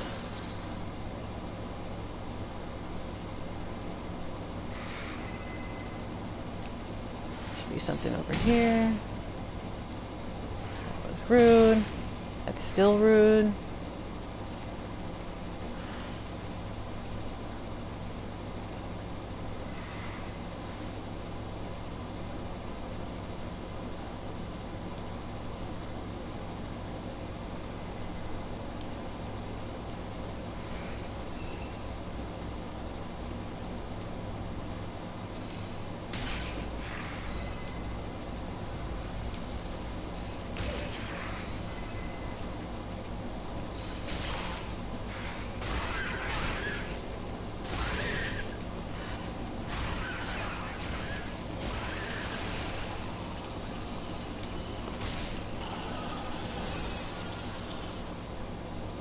That's this one.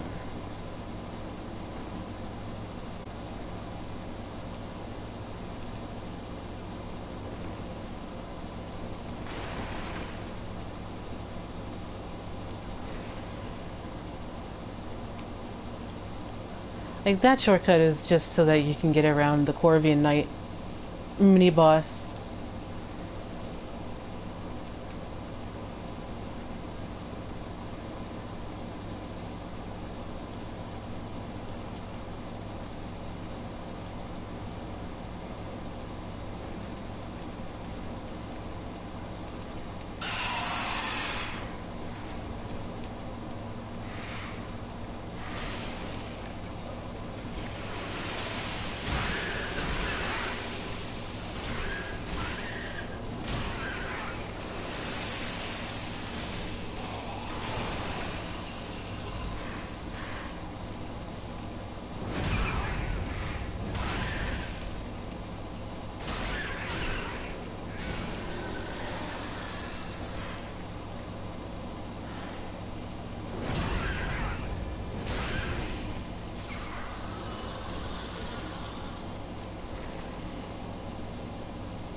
Alright, so, Armor.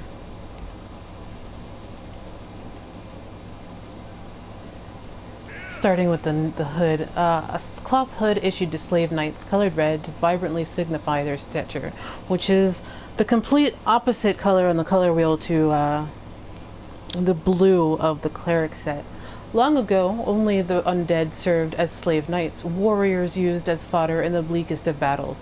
They grew decrepit, their skin charred black and their bones twisted. Eventually, they went outright mad, but were never relieved from their duty. Long ago, only the undead served as slave knights, warriors, blah blah blah. Yeah. So, Gael is a slave knight. He's probably insane, and he's also pretty decrepit. An undead declared a fight, which started the undead matches, so any undead probably was there, and he was probably there.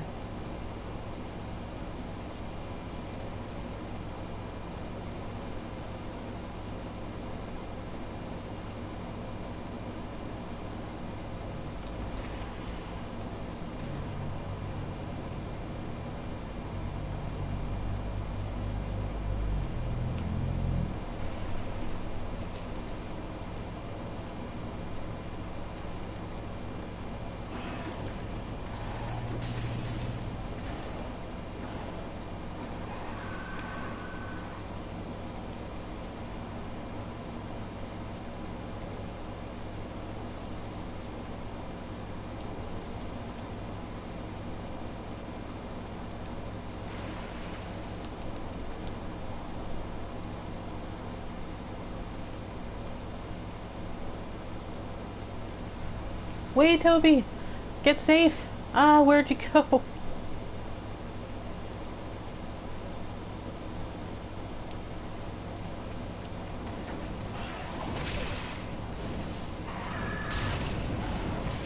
Oh, I'm dead. Super dead.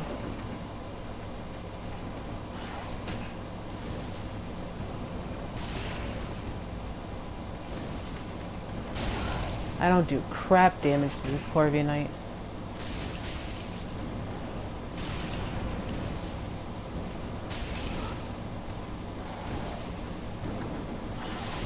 Yeah, I'm dead.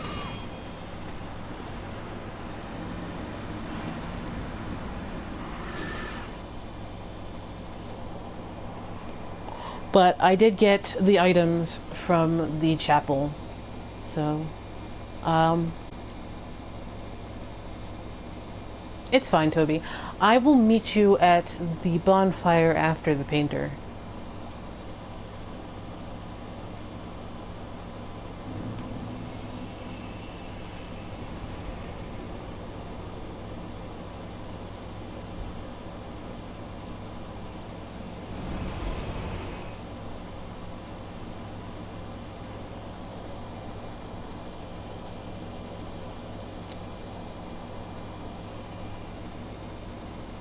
So far, the one thing I need to backtrack for is the follower saber.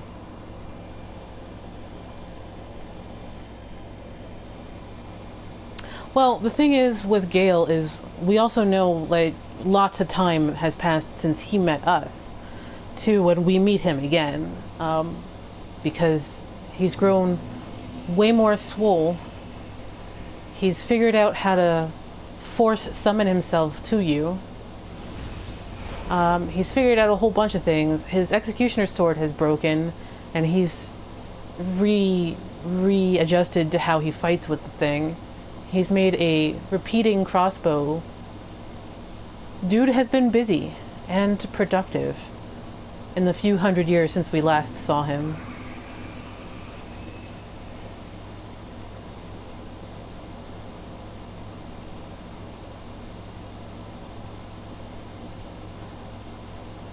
So, like, we're not 5 minutes, we're not like 6 hours old in Dark Souls 3.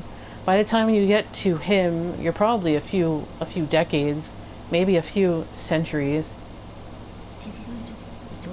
It's just video game logic.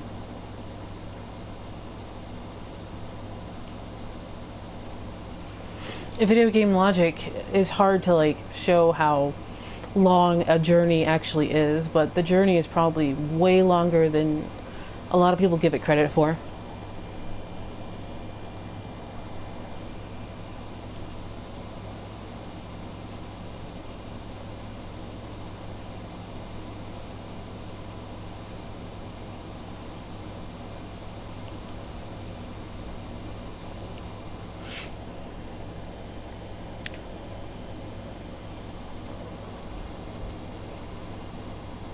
I really need to attune another spell.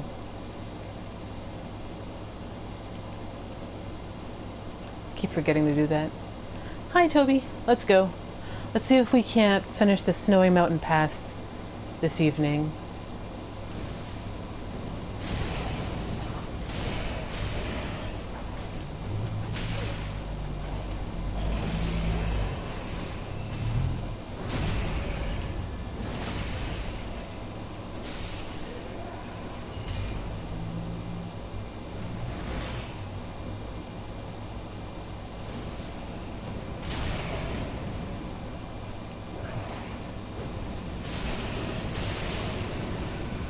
Well, I might...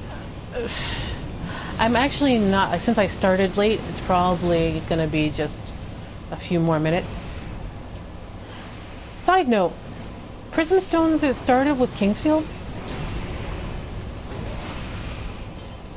Like, there was a Kingsfield thing for them, and they've just been a reference ever since?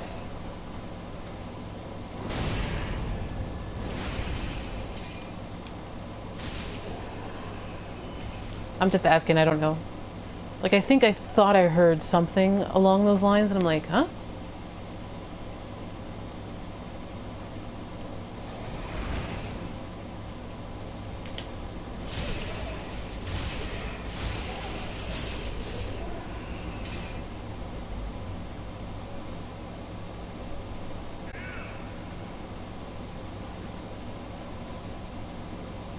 Show me! Oh, dancing. It's a dance break.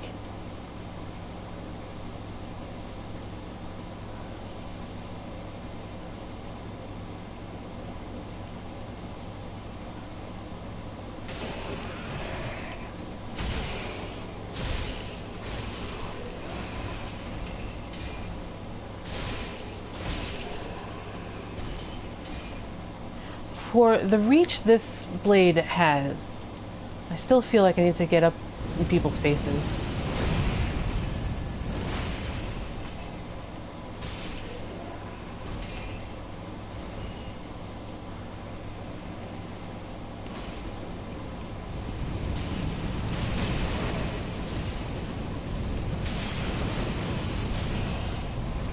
That drop attack was probably the worst idea.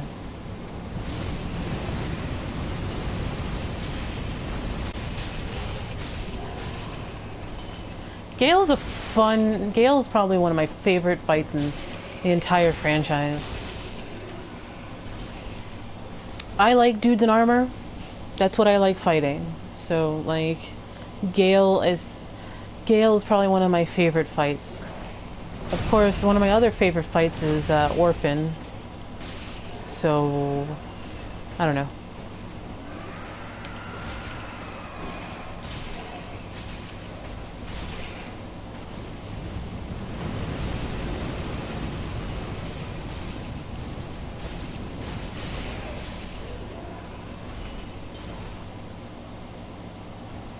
If I can parry it, or, you know, fight it toe-to-toe, I'm good.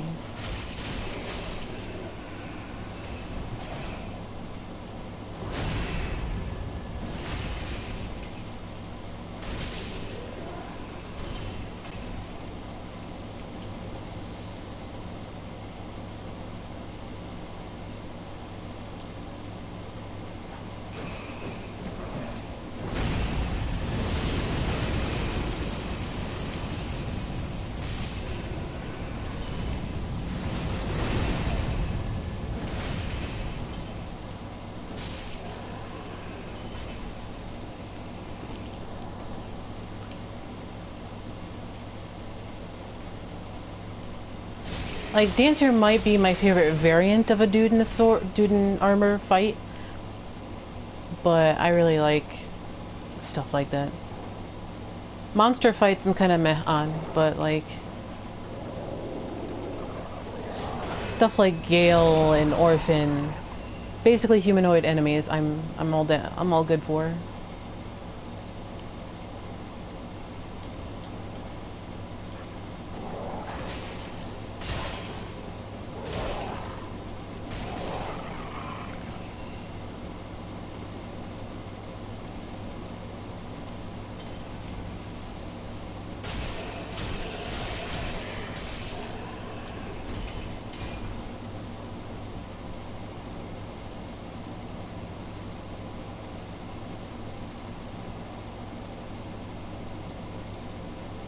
Hunter, you weren't here when I actually live streamed my first playthrough of the Ring City, right? I will, but I'm being harassed by doggos who want pets and attention.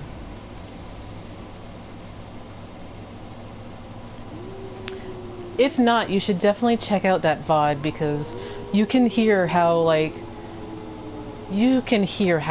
absolutely excited I am about all of it. All of the Ring City. Just all of it.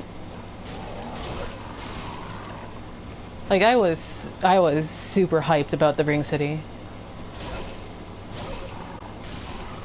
Especially the way I beat Gael the first time. It was a double KO. Like, me and Gael killed each other. It was the most epic thing ever.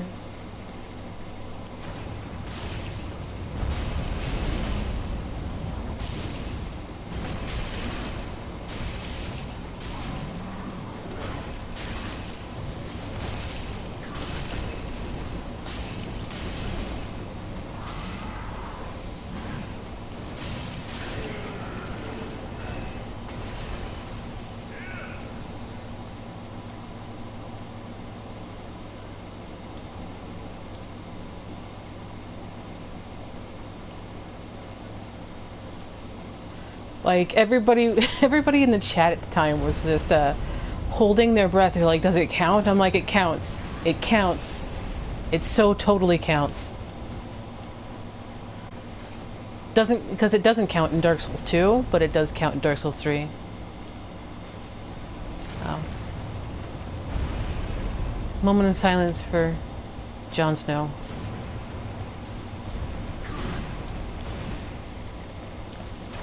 When I do this by myself, I do not fight those guys. It's not worth it. I just walk right by them.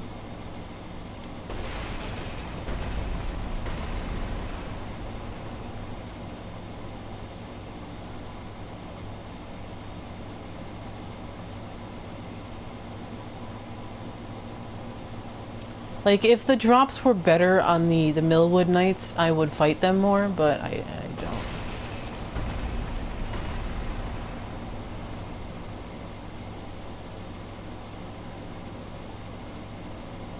Like, their difficulty versus, like, reward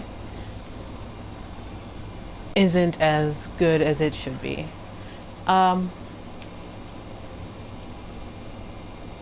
Especially since you're supposed to be, like, past large Titanite shards when you're supposed to start this DLC. Like, they were like, you should be into Lothric Castle or past it before you do this DLC. And I'm like, but the drops aren't very good. The drops stay earlier. Alright, Follower Torch, which is actually a weapon. An offensive torch, used by the Farron followers, provides light and doubles as a weapon. Some forms of the Abyss manifest as pus within the body, treated from ancient times with fire. An Abyss is humanity.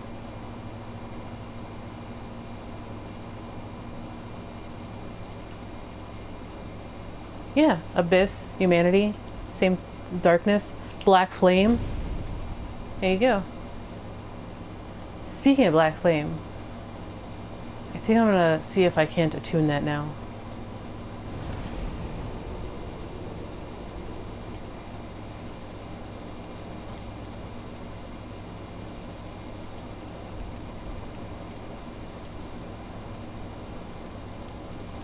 A snake with hands.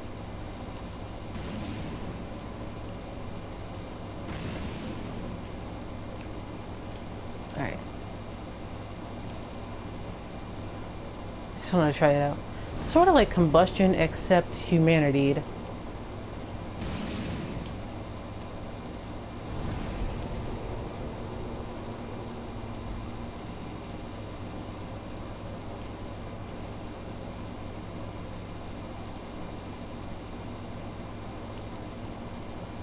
Sunglasses get put on.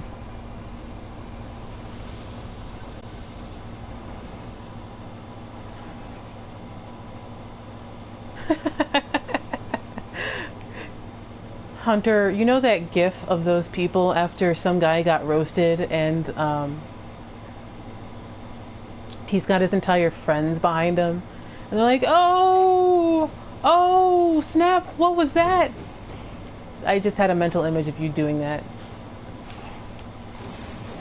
By the way, that's a Bell of Awakening over there. Wait, where the hell did I put that tree?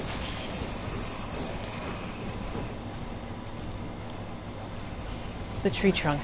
Jeez. No, not that way. Bell of Awakening to my right. Hey, a chunk. Man. Where is everything? Should be straight up.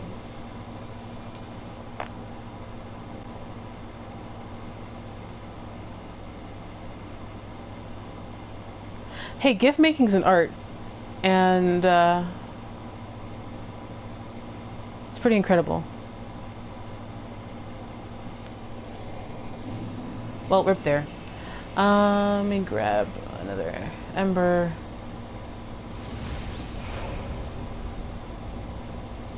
No, we're not fighting Frida.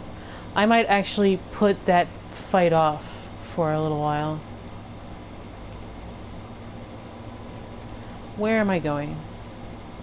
I should not be going this way. Isn't there something up here anyway? No.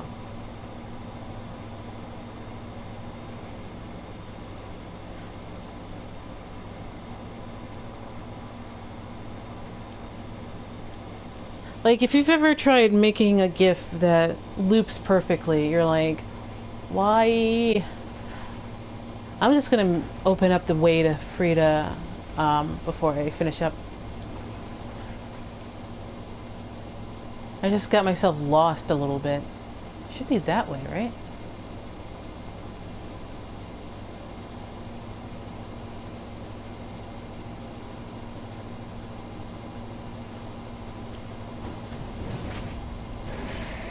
Very fancy.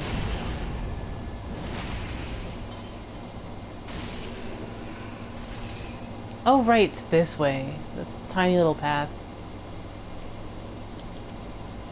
And then this way. Right. Let me try and grab that 37,000 souls.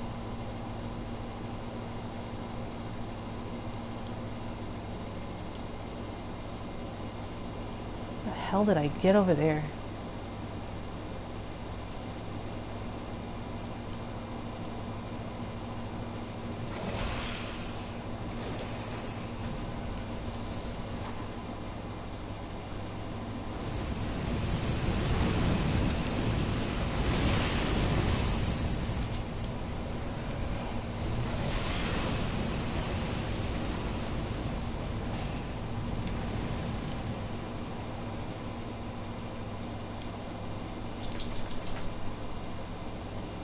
Loki's bored, I guess. He's just shaking his tags to make some noise. He likes the noise he makes for this tags. He's like, I already saw the doggo fight. I don't care anymore.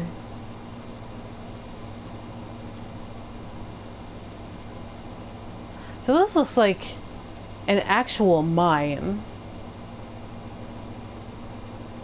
But then it dumps out into a basement.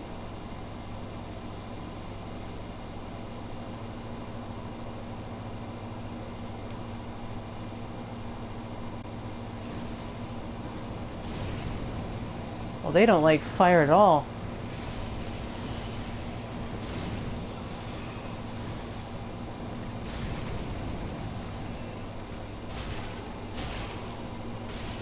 Dark attacks, they really don't kind of care about. Probably because they are dark attacks. Double kill!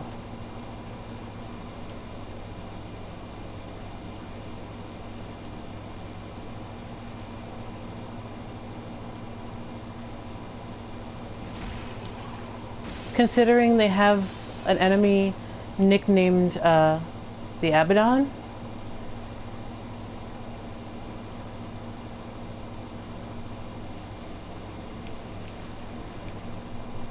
I see your item gank. Beelzebub is another name for a demon.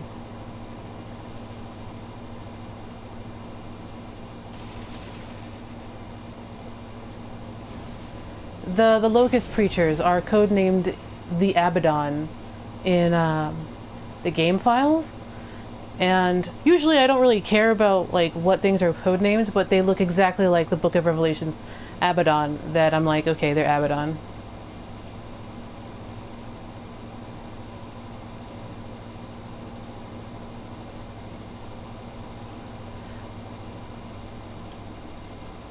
Like, the Book of Revelations goes in great detail about how a version of the Abaddon look like, and the Locust Preachers fit that to a T. So I just call them the Abaddon. Alright, so that's good. I'm gonna run downstairs and get the stuff.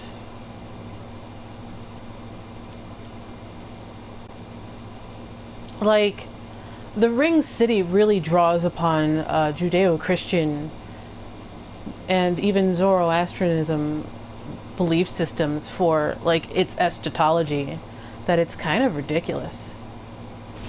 Like, the Ring City can be the Hebrew Sheol. It can, the whole thing is like a Revelations kind of thing.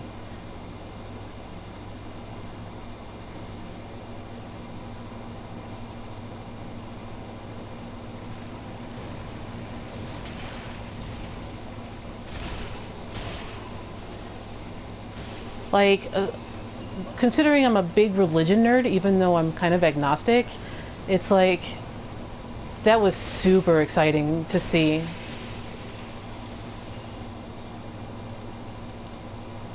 Alright, to the door, to the door. I don't really have time for you fly dudes.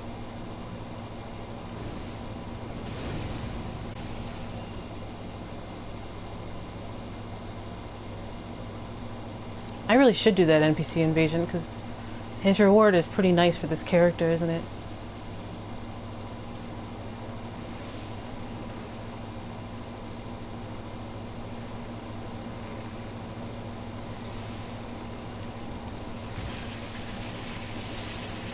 Leave me alone! Jerks. You guys are all jerks.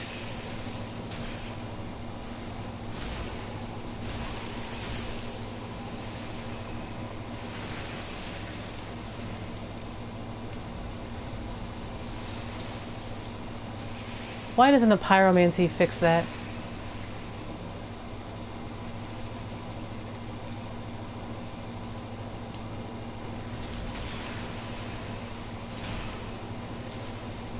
Why do I have to switch to the torch? I don't wanna. Just gonna sit here and lose my blood.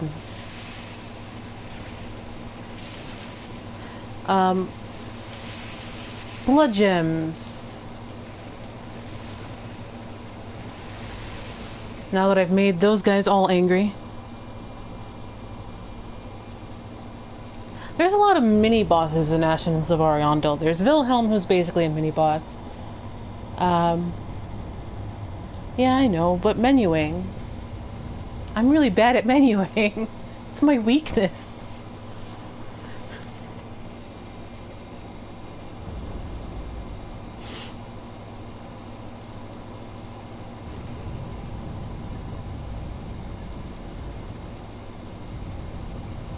Well, I don't know, Hunter.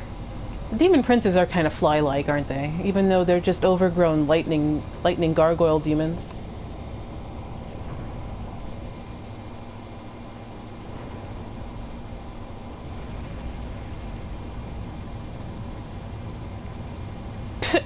Moobot.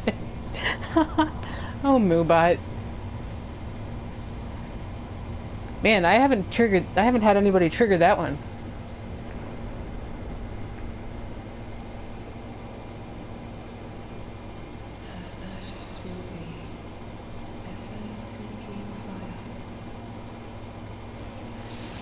Whoops.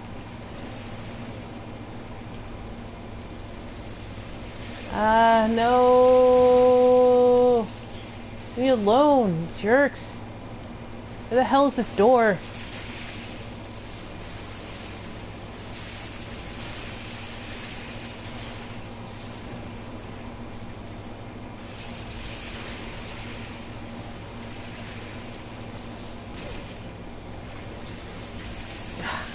Damn it. Yeah, I'm dead. So rude. Well, I'm really close. I'll stick on a cat ring. I'll throw in a torch. Just grab the souls.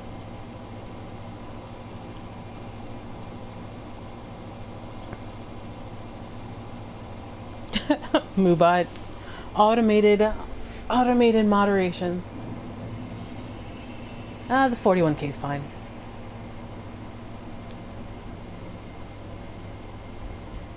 Oh, it's fine. I got it. Just gonna throw in a cat ring. I'm really cavalier about losing souls, so it's like, it's not that big of a deal.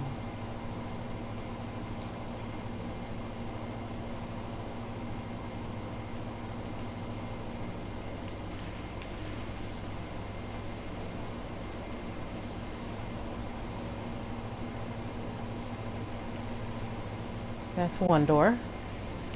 There's the souls.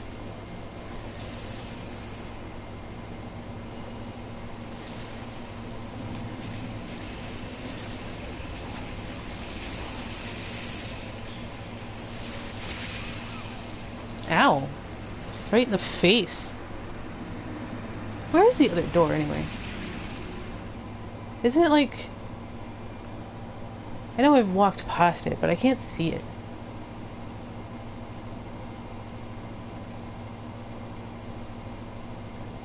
Yeah, I know it's an illusory wall, but I usually can see it because it sticks out. Maybe it's just getting late. By the way.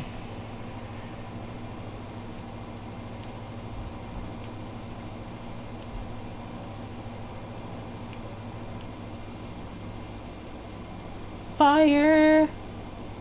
So much fire! Double-handing fire! Alright.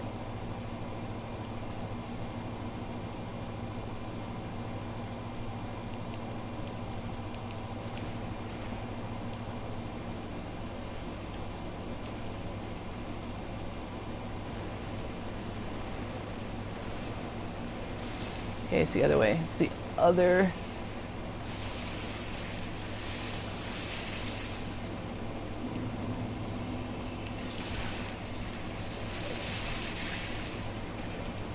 There it is.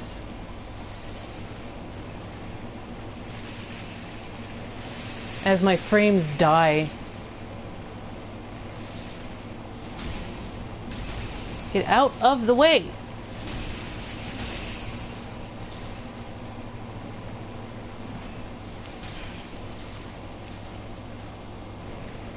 Well, I guess I'm just gonna have to deal with those crystal...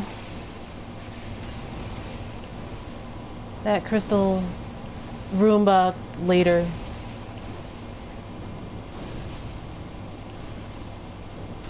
There.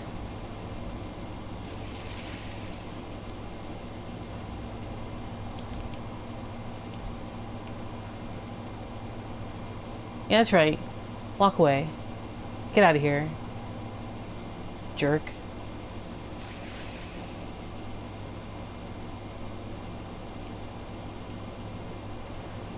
So, the rot with the flies. What do you guys make of the flies? Considering the ring city with the Abaddon and locusts playing a role?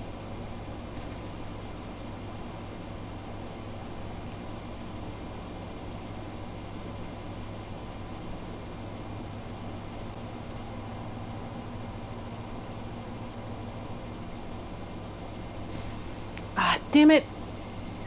Yeah.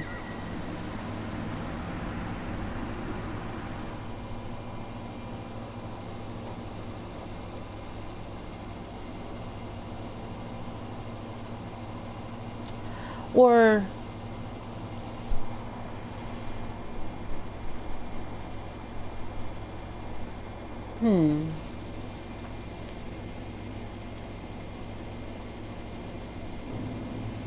Bleh.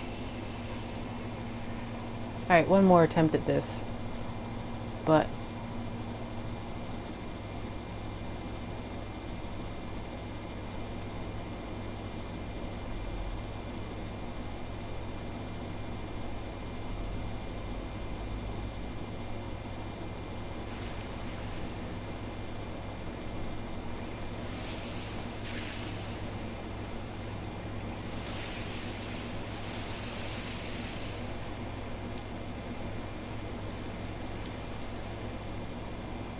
wrong door.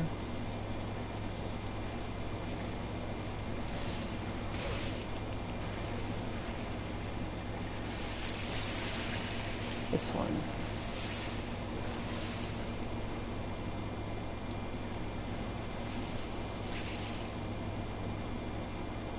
Yeah, like bugs are a big thing actually. It's like you've got the bugs from the Gnaw Miracle, you've got the Abaddon, you've got flies in Ashes of Ariandel.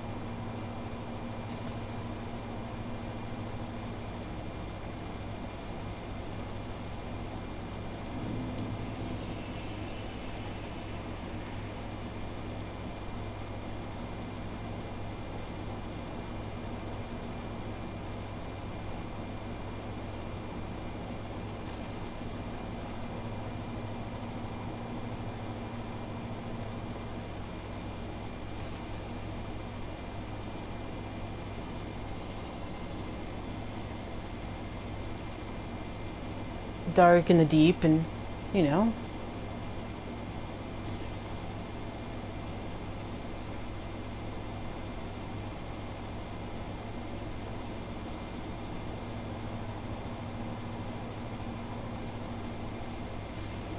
You could see things in Islith? Kappa.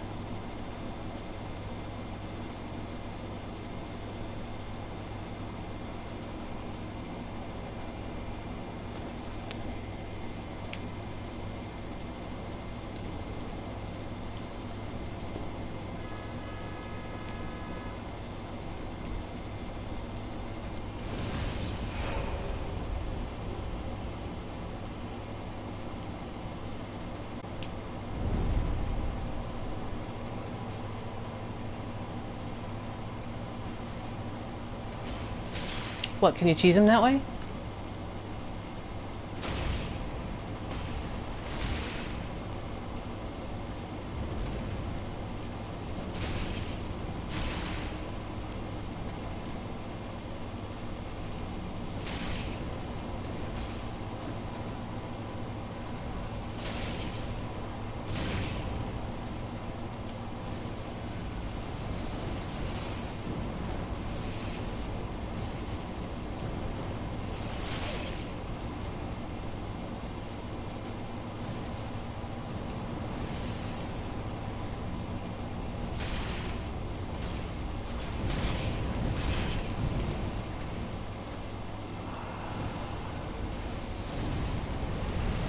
Ha!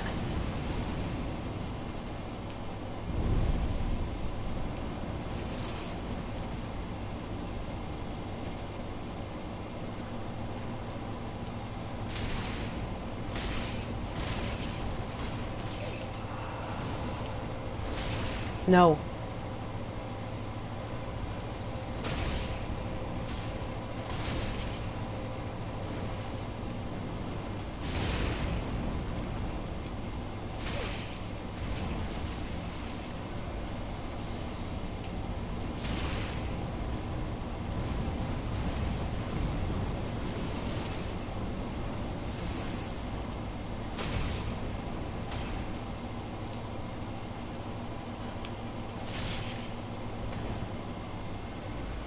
That's 3.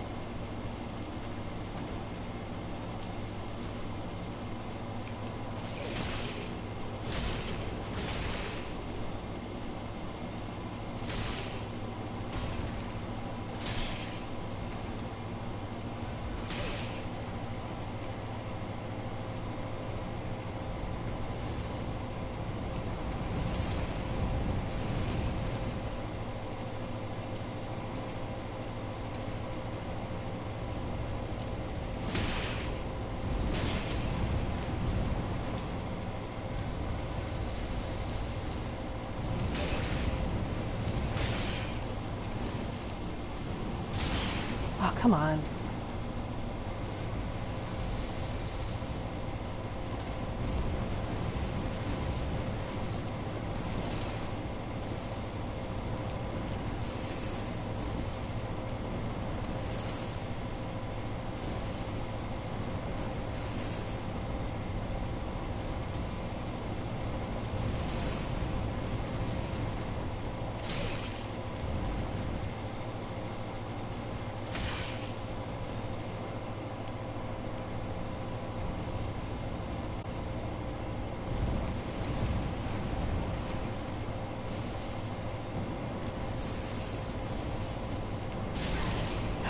Damn it. Well, I'm done.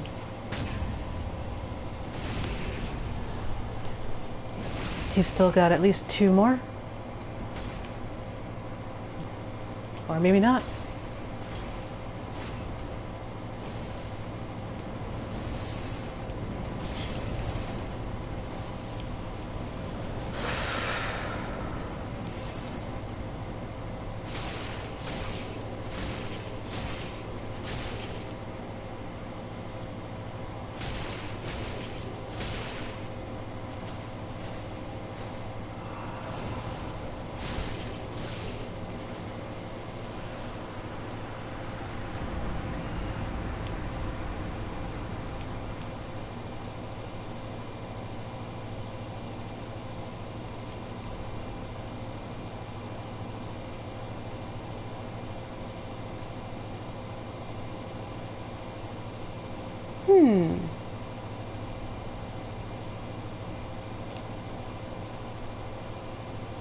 Message system, I am disappointed. Where is the try jumping message?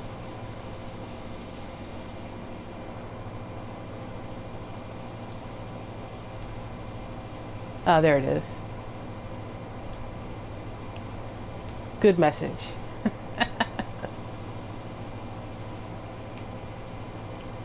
So yeah, this was you apparently came, like, if I remember right, you came in through this direction and then you ran this way, and then King Jeremiah's armor would have been right here.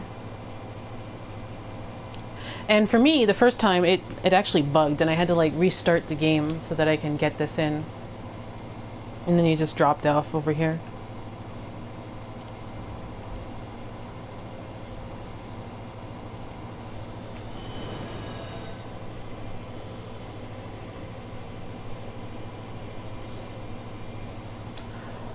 NPCs always fall for the poke, which is why I just kept poking him out of his stuff at the beginning there. Same thing with the Claymore, they always just kind of fall for that thing. Alright, so what we picked up is picked up a bunch of things. We picked up Floating Chaos. Pyromancer Dunnel was fascinated by the ceremonial art employed by the clerics of the Smoldering Lake. Summons a fire-spitting chaos orb. Chaos burns away in the blink of an eye, but was the primordial life born in the bed of chaos and a grievous symbol of Izalith's sin. Parting Flame is...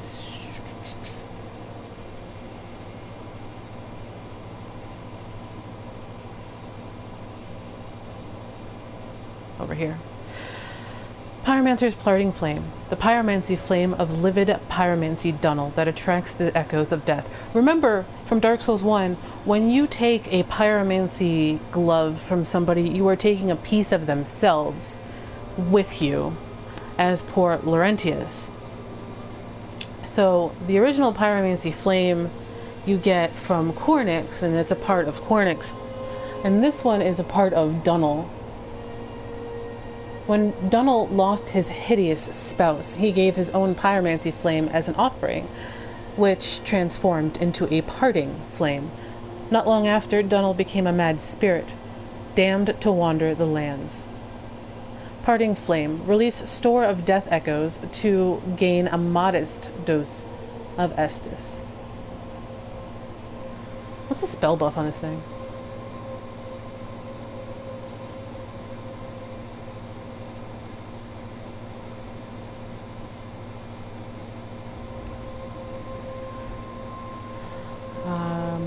Oh yeah, and then we picked up Vilhelm's set too.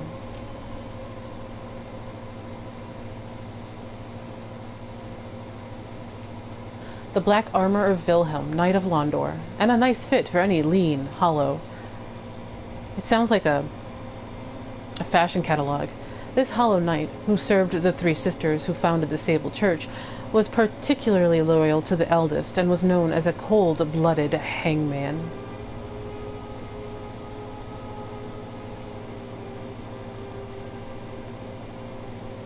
Yep.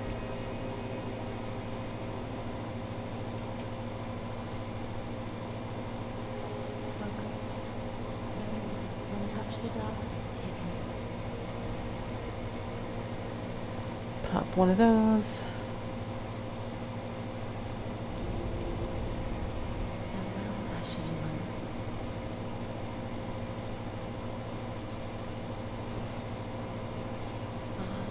One can become as cold.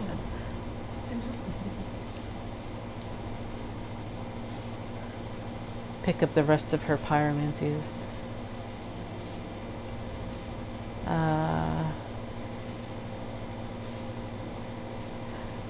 Pick up Firestorm. Don't stir up any trouble. You're my apprentice. Don't forget. Twinsies.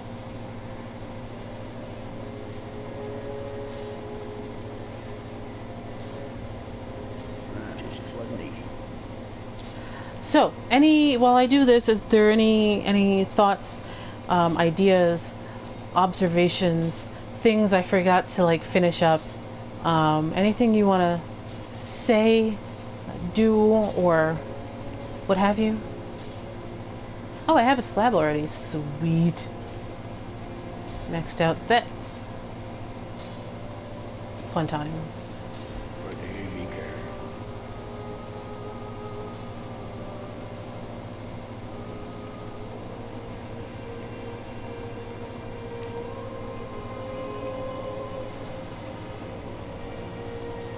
For those who want to know, my stats are currently that.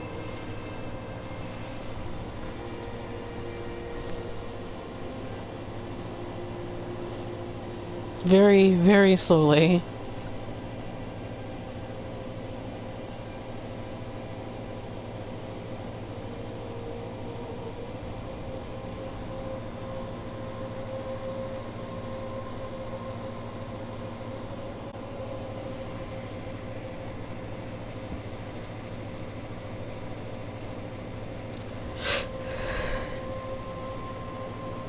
Alright guys, well, if there's nothing, then thank you very much for joining me tonight, and I will see you next stream. My thanks. And if you want to bother me, there's always the Discord. So, I'll see you guys later. Thanks for joining me, everybody. Good night.